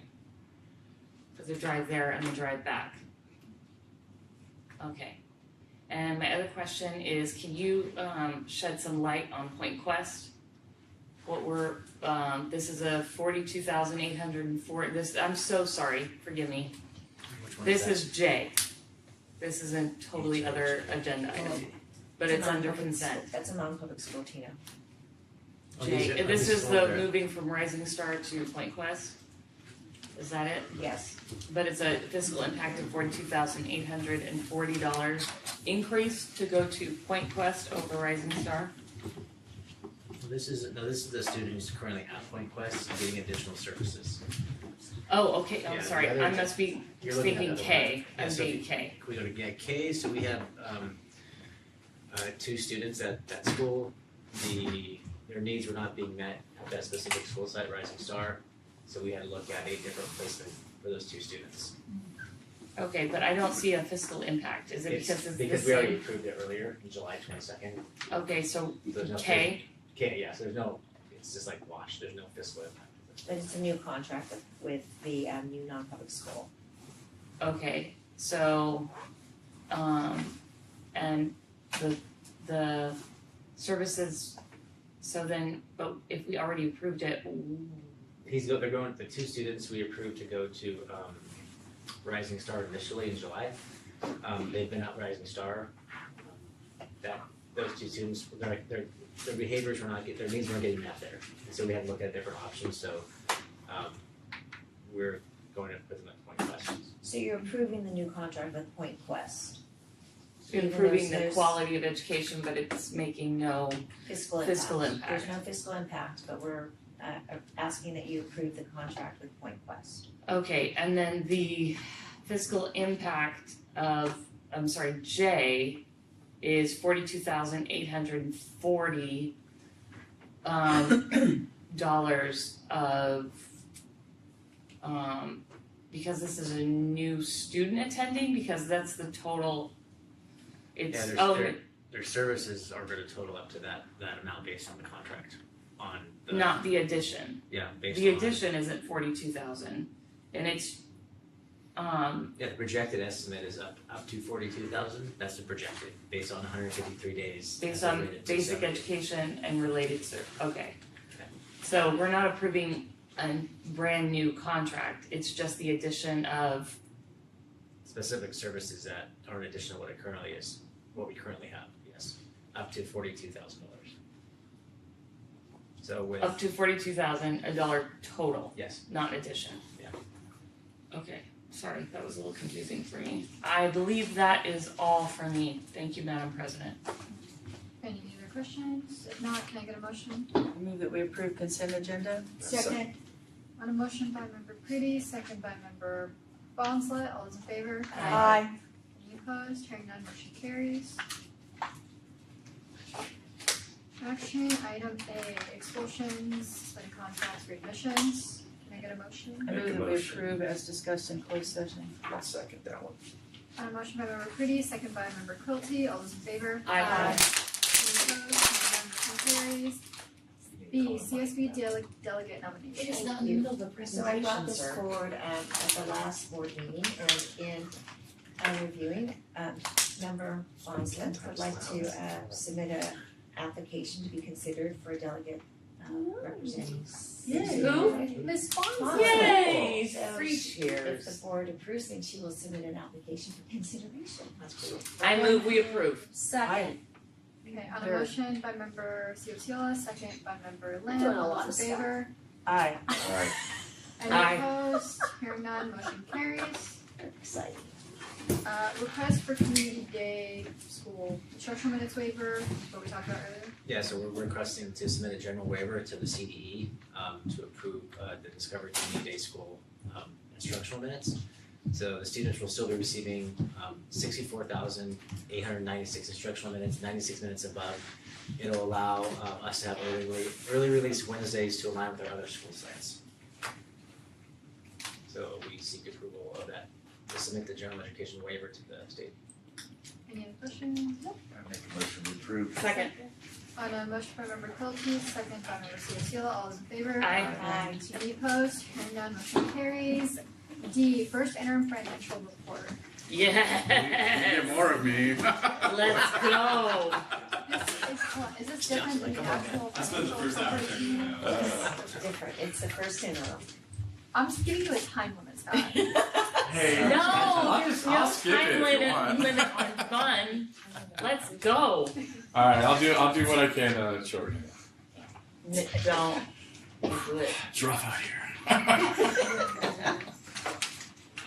Alright, you've seen this slide before. We Yep. are here, first interim, December. I just want to bring you, you're going to start looking at the top of the bottle. January budget comes out, the governor's budget comes out in January. That's when we start all our budget planning, and so the cycle starts again. But we are at your first interim budget update. This is where we have the most relevant information for this school year. In June, we're doing a lot of projections. Now we're doing less projections, which makes the numbers better. Wait, I'm confused by the order of these bubbles. Shouldn't that one be next to first interim? No, What? because that's last year's. So this is what. So yeah, that's actually a great question. So this is one. Don't sound so surprised. So, this is one budget cycle, but we have many budgets. We have often three budgets or budget cycles that are overlapping at one time, right? So this is, we started back in last January for this budget cycle. We got a new budget cycle that we're starting off. This is the time of year I start going crazy because I'm thinking about we just closed, we're in this budget year, and I'm looking at the next budget. So I'm in three budgets at one time, and the numbers get a little, That is a true statement. they get a little mixed up. Can we talk to the state about that? This is Good luck. Really? This is a slide I showed at the one in June. I'm not going to go over it too much. There's a couple things I would just find interesting. If you don't know, 98% of the state budget is spent on schools. That's good. It was supposed to be a minimum guarantee, but right now it just seems to be the maximum that they'll give schools. So that's a little frustrating from time to time. Frustrating. the entire dollars going towards school in 25-26 is $4 billion less than it has been in the past. That is basically indicating that not all, on average, enrollment is declining in the state. And then the state has used the rainy day fund for schools to fund ongoing expenses. That's a frustration for us financial people, because typically that rainy day fund is actually for a rainy day. And we have some deferrals in this budget, meaning that they're not going to give us our full June payment until July. That's not a big deal, but if that gets worse, that does become a big deal. We've had this in the past where they're deferring 20, 30, 40% of our dollars, and we have to make payroll. That's hard to do when you're not getting the dollars. So, but we don't see a risk of that continuing too far. So, what's going on with our revenue side of things? From the June presentation, our LCFF, the main form of funding, is at $165.5 million. It's up about $747,000 since then. Two things are really hitting that. Our COLA, we were projecting at 2.3%, came in at 2.43%. A little bit of an increase there. And our unduplicated count has increased less than 1%, but that's adding to it as well. Our unduplicated count is our students that low income, foster, English learners. We get additional dollars for those students. We have some one-time revenue that we put into the budget at this point. A lot of this is carryover. We closed the books, and we have some funds that we did not spend last year that are carried over into this year, so we add that to the revenue. And then we also have some one-time funds in the revenue side for the Learning Recovery Emergency Block Grant, which is under $1 million there. And special education, is an expensive program, and so those costs were estimated to be over $28 million now. The unfunded portion of those costs were estimated to be over $28 million. Now it's down just slightly from there. But I do also have to say that this is a pretty large increase over last year. We projected those numbers for needs. We're going to be up about $4 million this year, so now they're up about $3.5 million this year. On the enrollment side, because that drives our main revenues, I say this every time, don't mean to be a broken record, but it's just important that we continue to focus on this. Our enrollment trend over 10 years is down. The good news is we're down 45 students. How many did you project it would be down? Down 135. So that's the good news. Yeah. Yes. 90 students more than we thought we'd have. 100%. So that is good. We want to see more good news like that. I'd love to see this, flatten and maybe start the increase side of things, but that was better news than we were expecting. So. Good. So just a question on that. So then when you look at 24, 25, 26 with them, it almost leveled out, like statistically, right? For those 3 years, why the dramatic drop for 27, 28? Yeah, so how the model works is we look at incoming kindergartners exiting 12th graders, right? So, and really how that would look then is we have higher graduating class and not as high kindergarten classes is really how that works. It'd be interesting to see this slide laid over projections, enrollment projections, like Actuals reality versus actual. Do you have that in here? I do not have that. Oh, Sorry. That'd be so fun. Yeah. What's in the expenses? This is real top line stuff, but so we know we have another problem here, and the problem is meeting our 55%. So that is a classroom compensation. We also know that we're spending more than we were receiving in revenue. So we really, I've been working with Tino and accounting and the different departments to see what can we look at, in this first interim budget to make reductions to non-classroom compensation in this budget. And we've done work there, and so we've kind of made some mid-year cost reductions in these areas, and we're getting better. We're not 100% there. We have more work to do on that. So. The other kind of couple things is, PERS and CERS are just a huge expense to the district. The good news is we don't see those continuing to increase, but this along the way has been a rough ride because those have gone up dramatically over the last 10 years. And classroom compensation, just to double check my memory, does that include our paras? It does. But it does not include our contractors. Correct. Okay. So it includes our teacher salaries, our classified instruction personnel, paraprofessionals, and the benefits associated with those. Okay. Big picture revenue. So if you like the graphs, 75% of our money comes from the local control funding formula. That's why we pay a lot of attention to that, and it is enrollment or actually attendance based. 5% of our revenues come from federal, and 16% kind of from other state, typically restricted resources. Taxpayers. On the expenditure side, the bottom big slices here are basically personnel costs. We are 74% of our budget goes to people, and those are the slices there.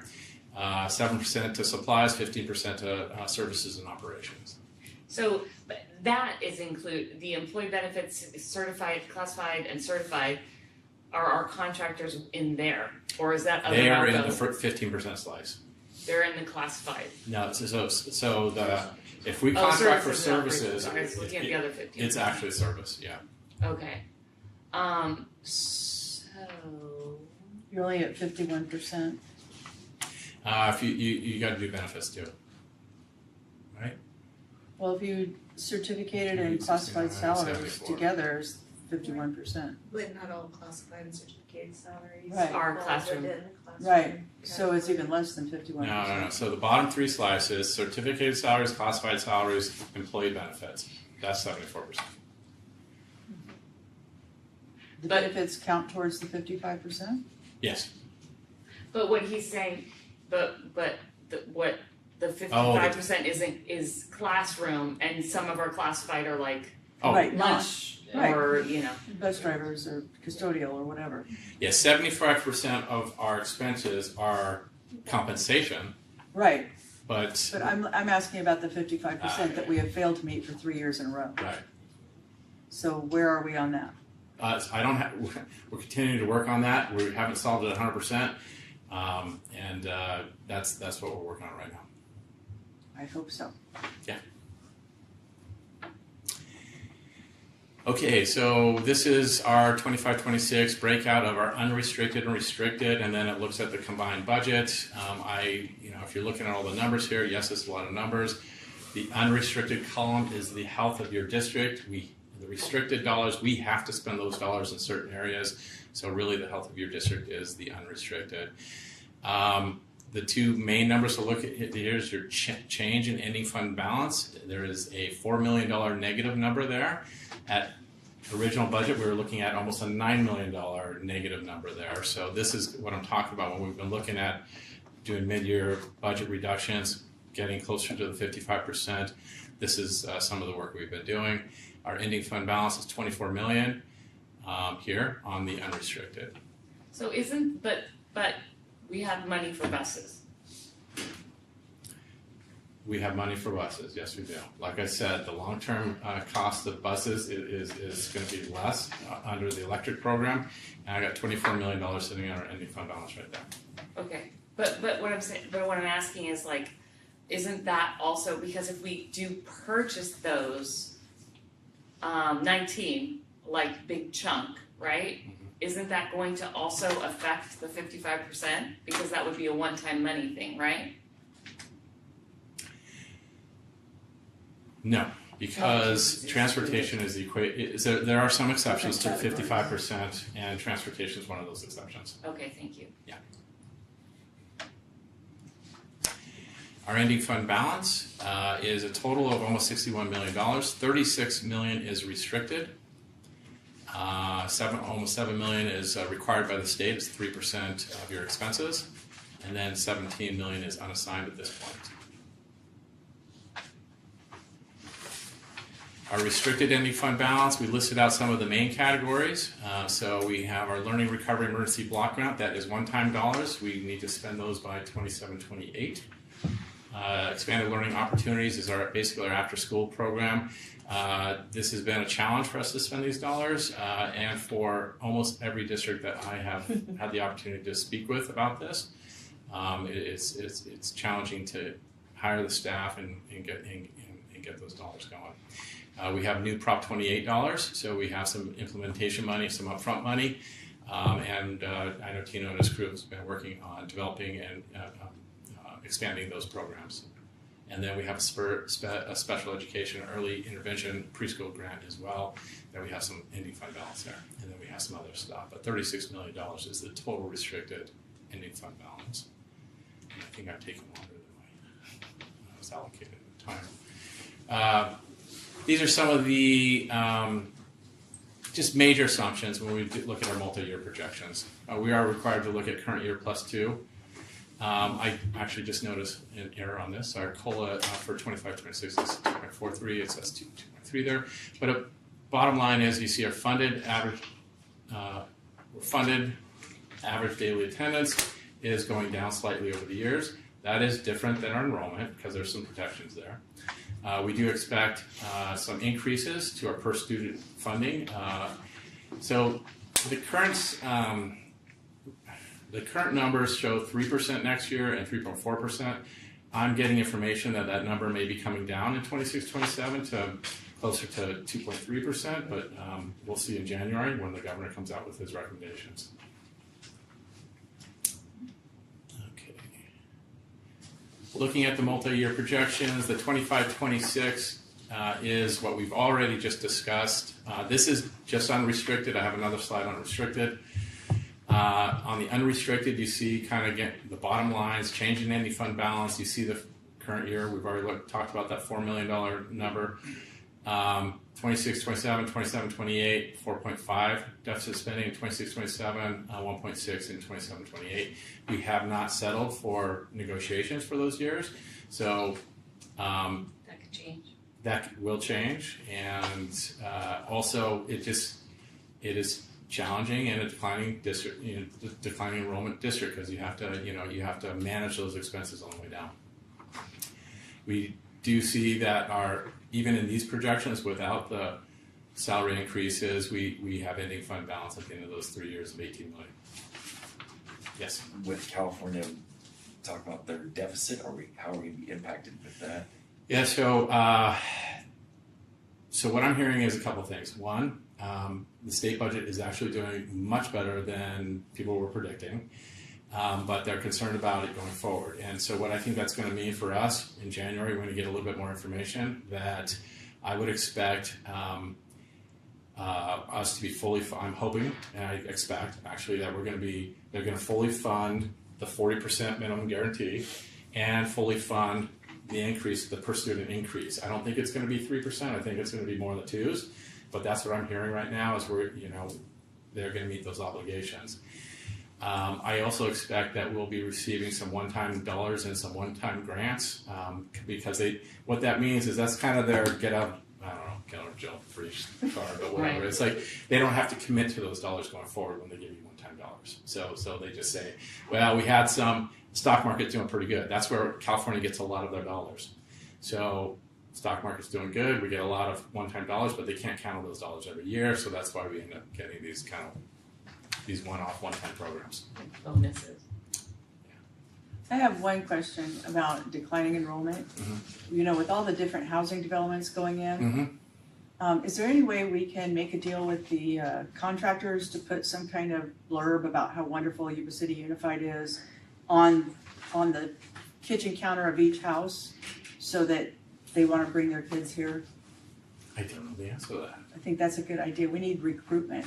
Or like the marketing on the side of the no yes. Yeah, I'm not against it. Well, they kind of do though, and you're looking at a house to buy, and it tells you what school district it's right. in and, and how what they're the ratings doing are, it, how the ratings are. I'm just saying, let's get a little bit more aggressive I know, I'm with just it. saying. Yeah. There's also some talk when we were at CSBA recently about moving from ADA to enrollment for funding. Yeah, I don't know how that changes things. The state still has 40% of the budget goes to, so so they give it to us in a different form. I don't see how that really changes much personally. Okay. Yeah. All right. Restricted, not really a lot to go through here. There's intentional spending down of the restricted ending fund balance. So when you see a change in ending fund balance and restricted, that's a good thing. Use those dollars on those students. So that's right. The other funds are in good shape. I'm not going to spend a lot of time on these, but they are all operating within normal operations. No surprises there. We have ending fund balance. We're not overspending. Just closing thoughts. Just discuss this. The numbers don't include negotiations. Collective bargaining for 26, 27, 27, 28. We are in declining enrollment. You've heard it. Facilities. Facilities is there'll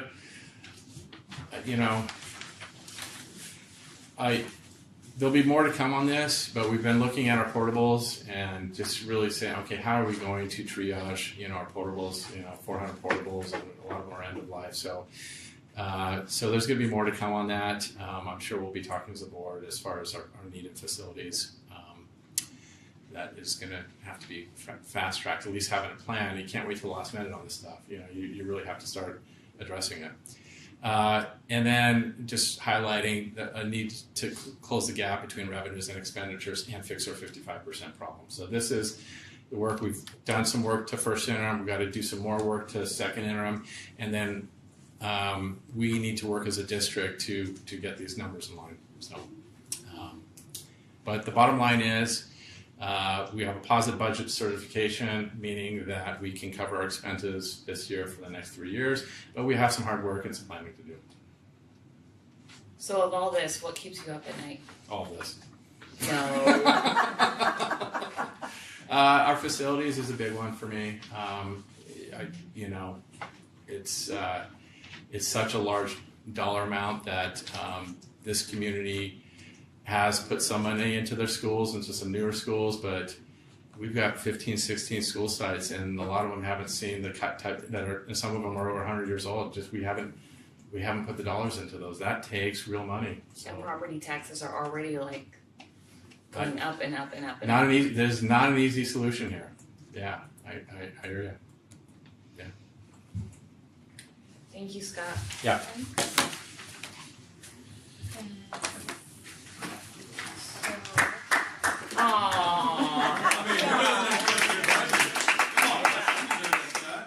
Well, listen, get us at the third interim, all right?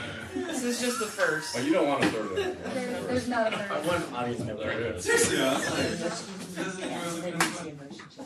Okay, Do you need action on this? yes, I need a motion for approval. So moved to approve. A second. On a motion by member Ciola, second by member Pretty, all those in favor? Aye. Any opposed? Hearing none, motion carries. E, first reading of BP 3311.5. Well, I gotta get action on here. Come on, stop. Every time one of these comes up, I'm always like, all right, I'm ready for somebody to get up and read it. Sorry. That was my inside voice. Here. Member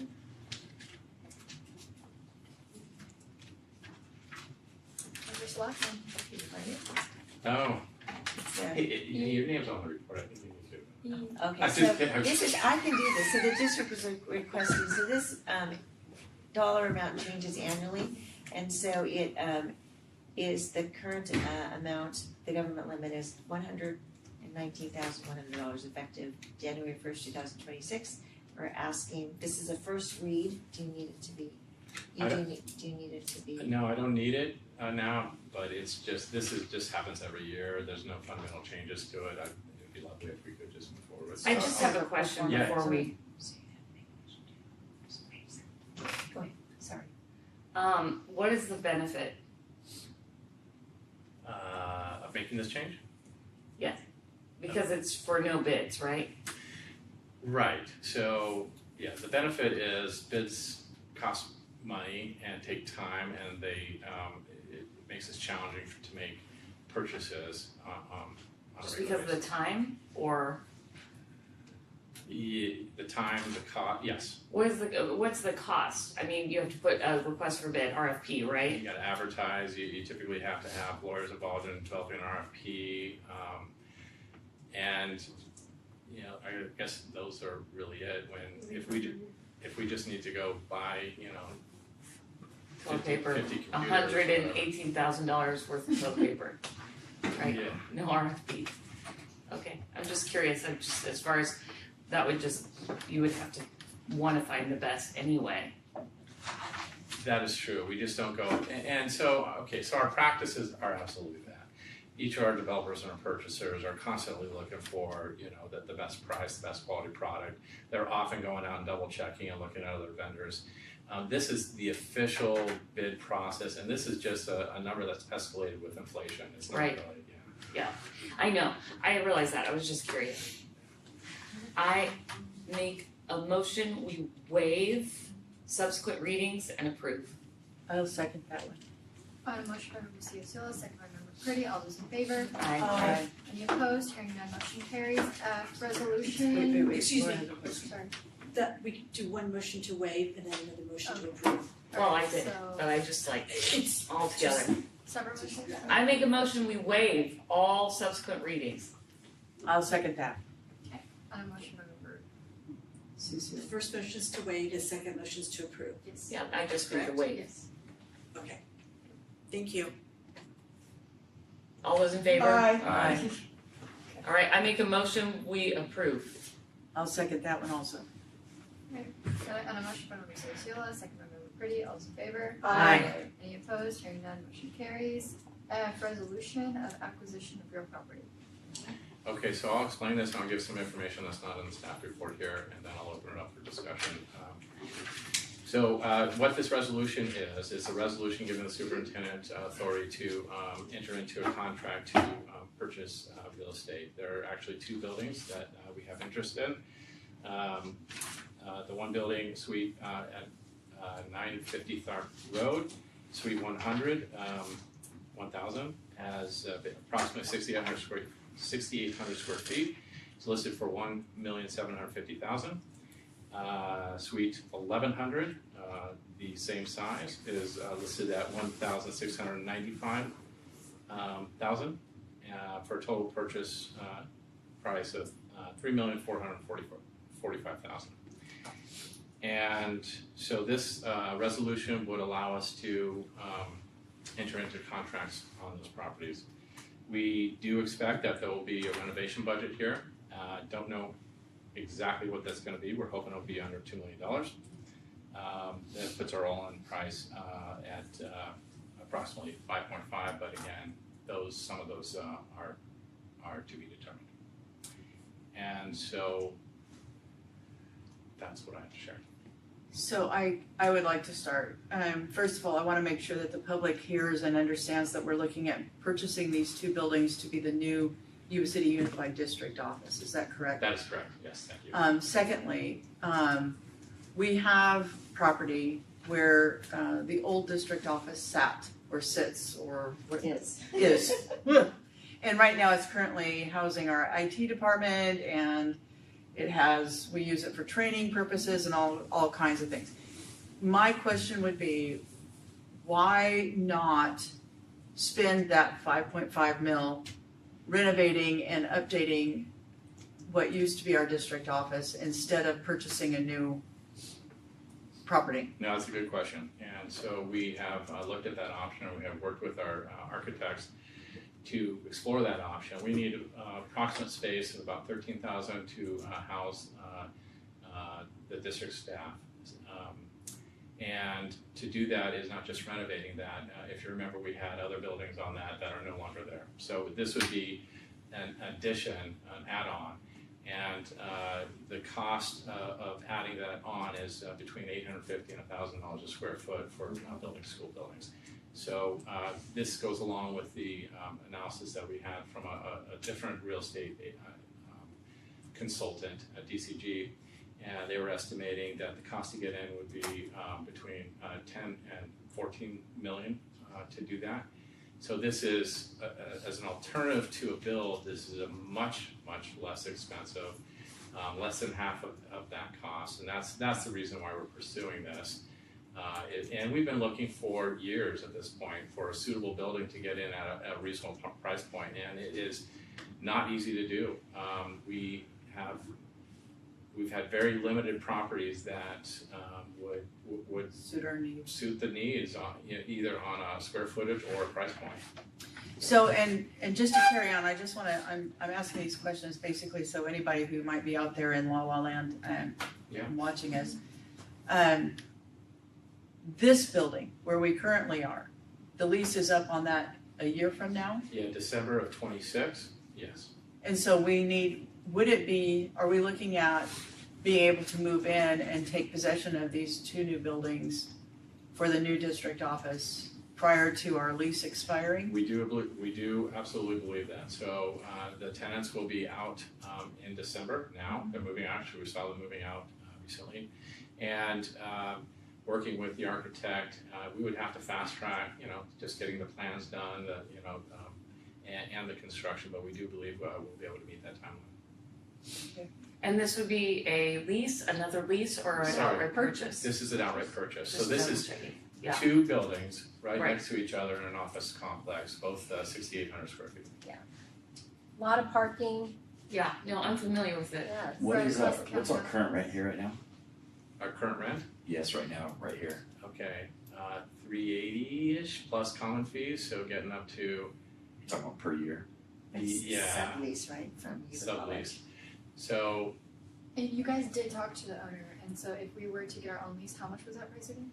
Well, it was over 600,000. I don't have the numbers off the top of my head, but it was close to doubling in rent as in December of January. How much space do we occupy here right now? About 13,000 square feet.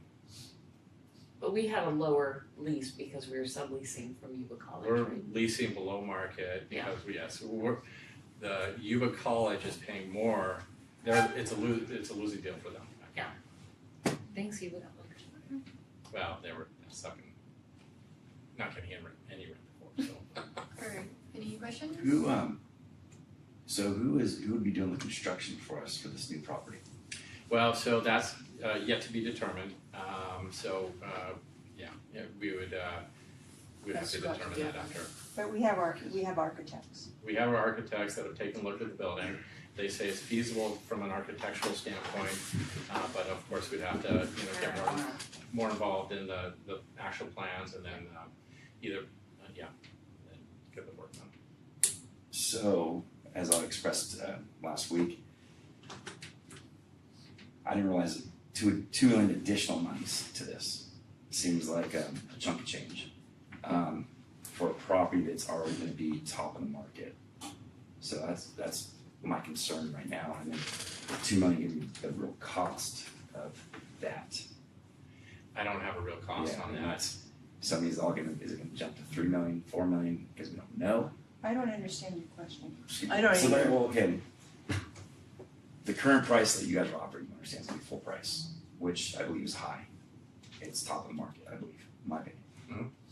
But we're also going to spend additional $2 million to renovate what's currently there. So the all-in cost, if you're estimating at $5.5 million, is about $404 total per foot. That's estimated. So it seems like we're already at the top of the market. I'm not sure where the $858 to $1,000 comes from. It seems high as well. Doesn't pencil out. So I'm concerned in general with the overall cost of the 850 to 1,000 comes directly from our real estate consultant and our architects, and also, to be honest with you, I talk to school districts a lot about this because it's a major concern, and I'm not seeing anything for under 850, and they're mostly going in closer to 900 to 1,000 square foot. But may I ask a question? Mm-hmm. But regardless, when we've been looking at properties, we were going to have to go in and renovate on any building. On any building that we've been looking at. The strategy was to buy an office building that would have the parking and the general shell, knowing that we'd have to do some sort of modification on the interior to make it a school board meeting room, whatever the needs are, right? So we knew there was going to be buying an existing building there was going to be a buy and a renovation that would be way less expensive than the numbers I was talking about to build. That's why we're going this route. And who's DCG? They're a consulting firm. Is that Landis? That's Landis. Do we have any property, real property that we don't have any foreseeable use for, that we might be able to sell to offset the That's cost? a great question. We do, yes. So we have a couple properties, 30 acres off of Bogue, and I don't know if that's the ideal location or not. We'd have to do that analysis, but we definitely have excess property that we can sell to offset the cost of this, and that would be, consideration for the board. Any other questions? No? Can I get a motion to approve then? So moved. Second. On a motion by member Ciola, second by member Bonslett, all those in favor? Aye. I say no. And okay, and so that's A no. a no. A no. So Member Quilty. passes with 5 yeses and 1 no. And member Tomlinson. Thank you. Okay.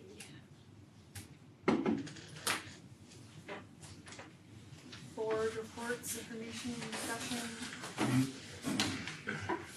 Twin Rivers. We last week attended and we did the governor's handbook. They approved the updated school bylaws. They also did changing organization of the president, secretary, chief financial officer. Presidents and vice president, secretary. And what else was exciting?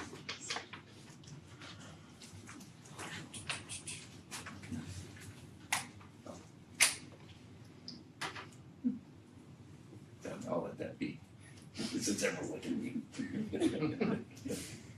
That's it. Okay. Well, everyone's also quiet looking at me. Well, yeah, It's because good. you got the floor. I know. Talk to us. I know. Talk to us, Goose. Oh. It's already late, let's go. Okay, written communication from the public, there are none. Comments from employee reps. It's a Top Gun reference. Yay! I wasn't. He stuck it out all this time. I couldn't believe I just showed up. I mean, You showed up early too. I did. Well, if you're not early, then you're late. So, There you go. thank you guys. I'm here, Josh Roberts. I'm the treasurer for YCTA, so just stepping in for our president, Heather Fee. So I have a few concerns, and then I have a few just shout-outs and stuff like that. So we had Rep Council on Monday, and so some concerns that were brought to us is TK concerns. Restroom access and just ratio of kids to stalls. Heather put down that she was meeting tomorrow with Richter to discuss toileting concerns, and he has been responsive, and just would like a written version of the plan available to share with all the staff. So that's with our TK kids, like, whose job is it to help them if they need help in the restroom and stuff like that. Staff, restroom access at Gray is a concern. I just don't think they have adequate staff, or it's not, maybe they're not open all the time. So that was a concern that we got, was that just at Gray Avenue. Like the restrooms aren't Yeah. open all the time? Or they just need more. So, For the staff. yes. Yeah, that was what Heather shared with me. Music department, so something looking forward to in the coming years, maybe even next year, maybe for negotiations, who knows. Would like to work on a plan for elementary music teachers to provide additional prep time for teachers.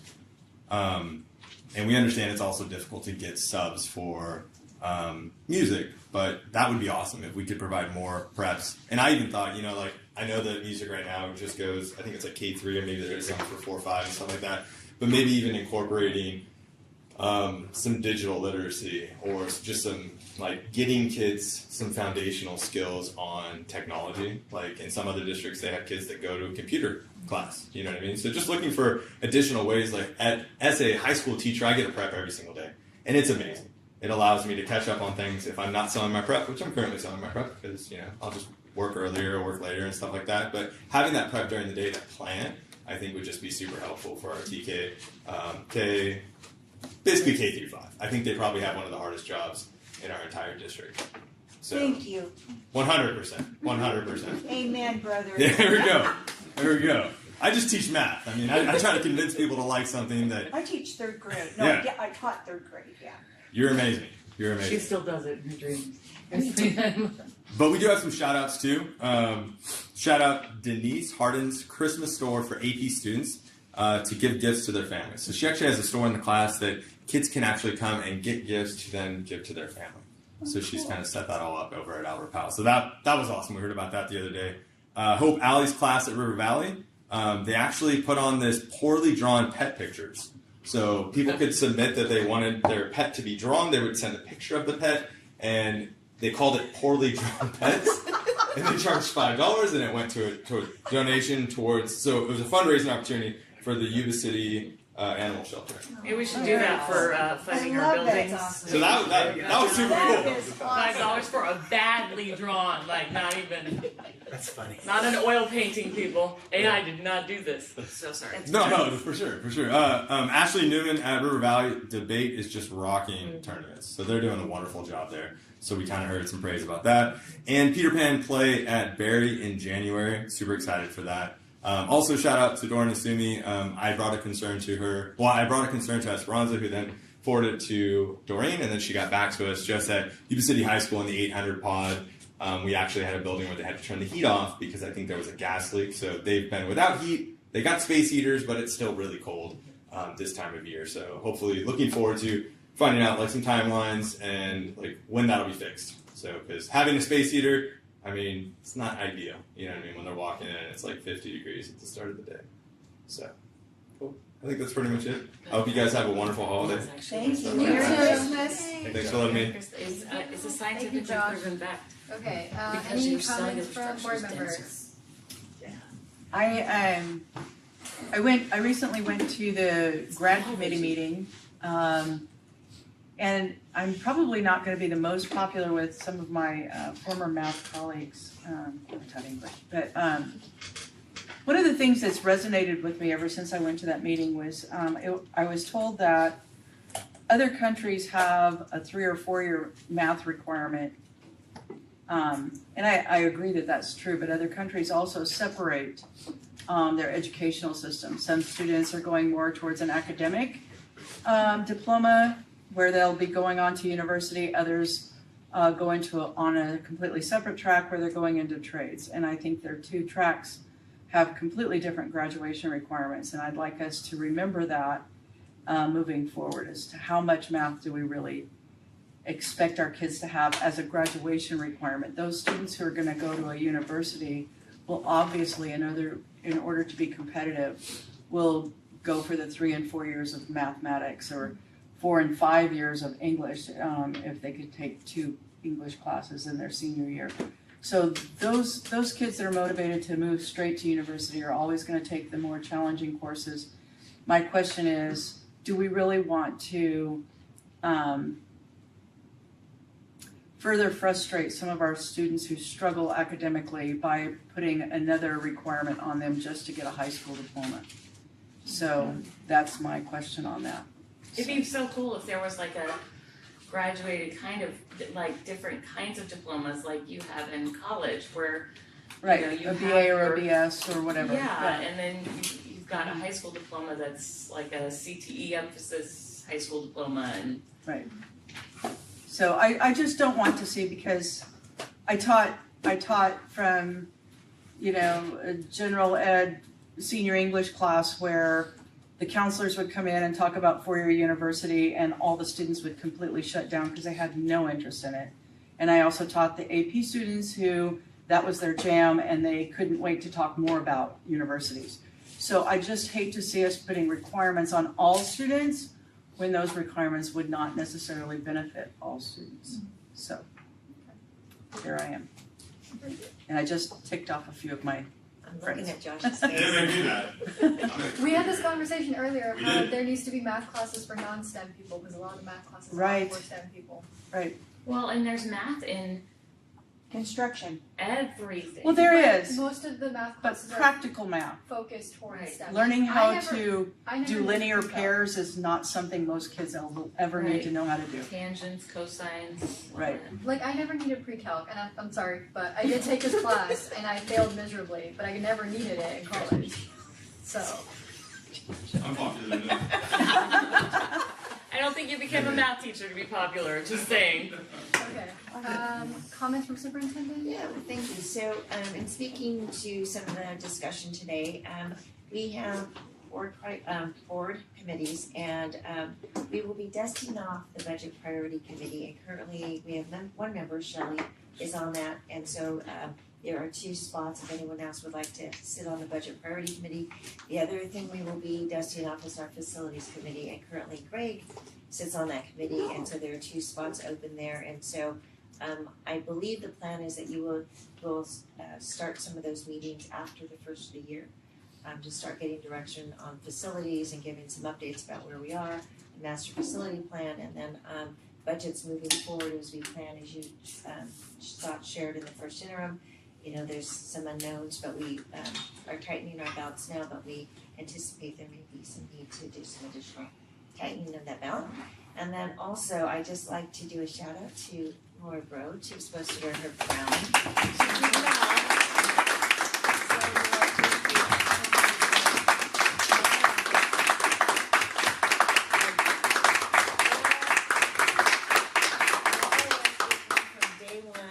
Stepped into the superintendent's office, and she has been my right-hand person. And we have been through thick and thin. And she's showing me her airstreams and her plans. And so thank you to Laura Brode for all she's done for UBC Unified, for me personally, for the governing board. You've taken very good care of us. So thank you. We love you, We love Laura. Let the record show we love you. Yeah, this is from everybody on the board. Thank you very much. I appreciate it. No, we appreciate it. We need a picture. We need a picture with all of us. Oh, that's Guys, we still have some stuff. Yeah, Just letting you take know. a picture. I know, we've got the financial thing. Here, Flora, Flora's still doing her job. Cracking that whip. Hey, I'd like to volunteer for the budget committee. Okay, I will put you on there. I knew you Scott would. Yay! That's why you're the president. Now this one says it also gets the district logo. Woo! This too. See, Laura, should have brought you. That's where everybody. I forgot my crown. Oh, Yay, we Laura. see it.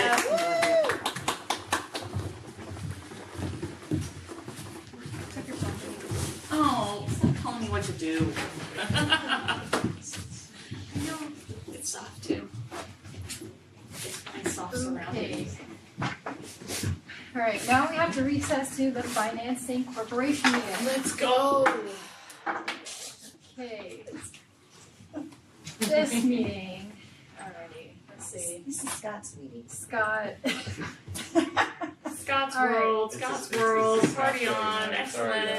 Alright. Financing Thank you. corporation Thank you. purpose and financial status. Okay, so we do this meeting once a year.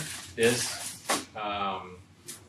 organization is for one purpose only, and that is to do what's called a certificate of participation, which is a form of debt, and it's a lease-back situation. So what that means is we lease to the corporation, we lease it back, and that's the dollars going back and forth. But hold on, I think, oh yeah, that's the financial, so that's just the information on it. Hold on, let me get to that specifics. Okay.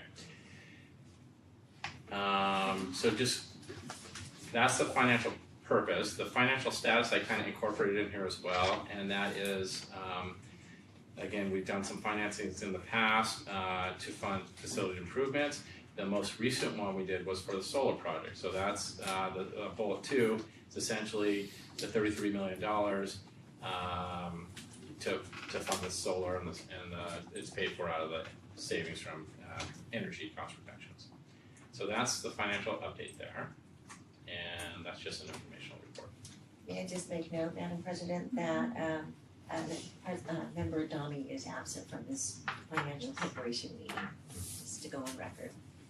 Okay. Can I get approval, so action 3.1, approval for the minutes from last year's 2024 meeting and the January 2025 corporation meeting. So moved. Second. On a motion by member Ciociola, second by member Pretty, all those in favor? Aye.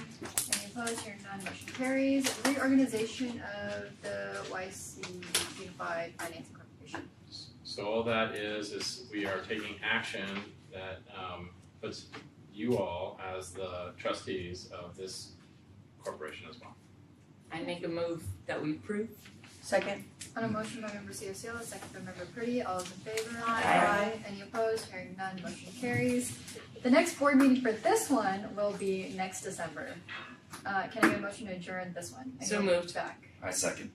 On a motion by member Ciociola, second by member Quilty, all those in favor? Aye. Any opposed, hearing none, motion carries. Okay. Going back, We do during the other recalling, meeting. recalling Somebody please back take to the a picture of governing board Princeton. meeting. Next board meeting for this one will be in January at 7. Can I get a motion to adjourn? So moved. I second.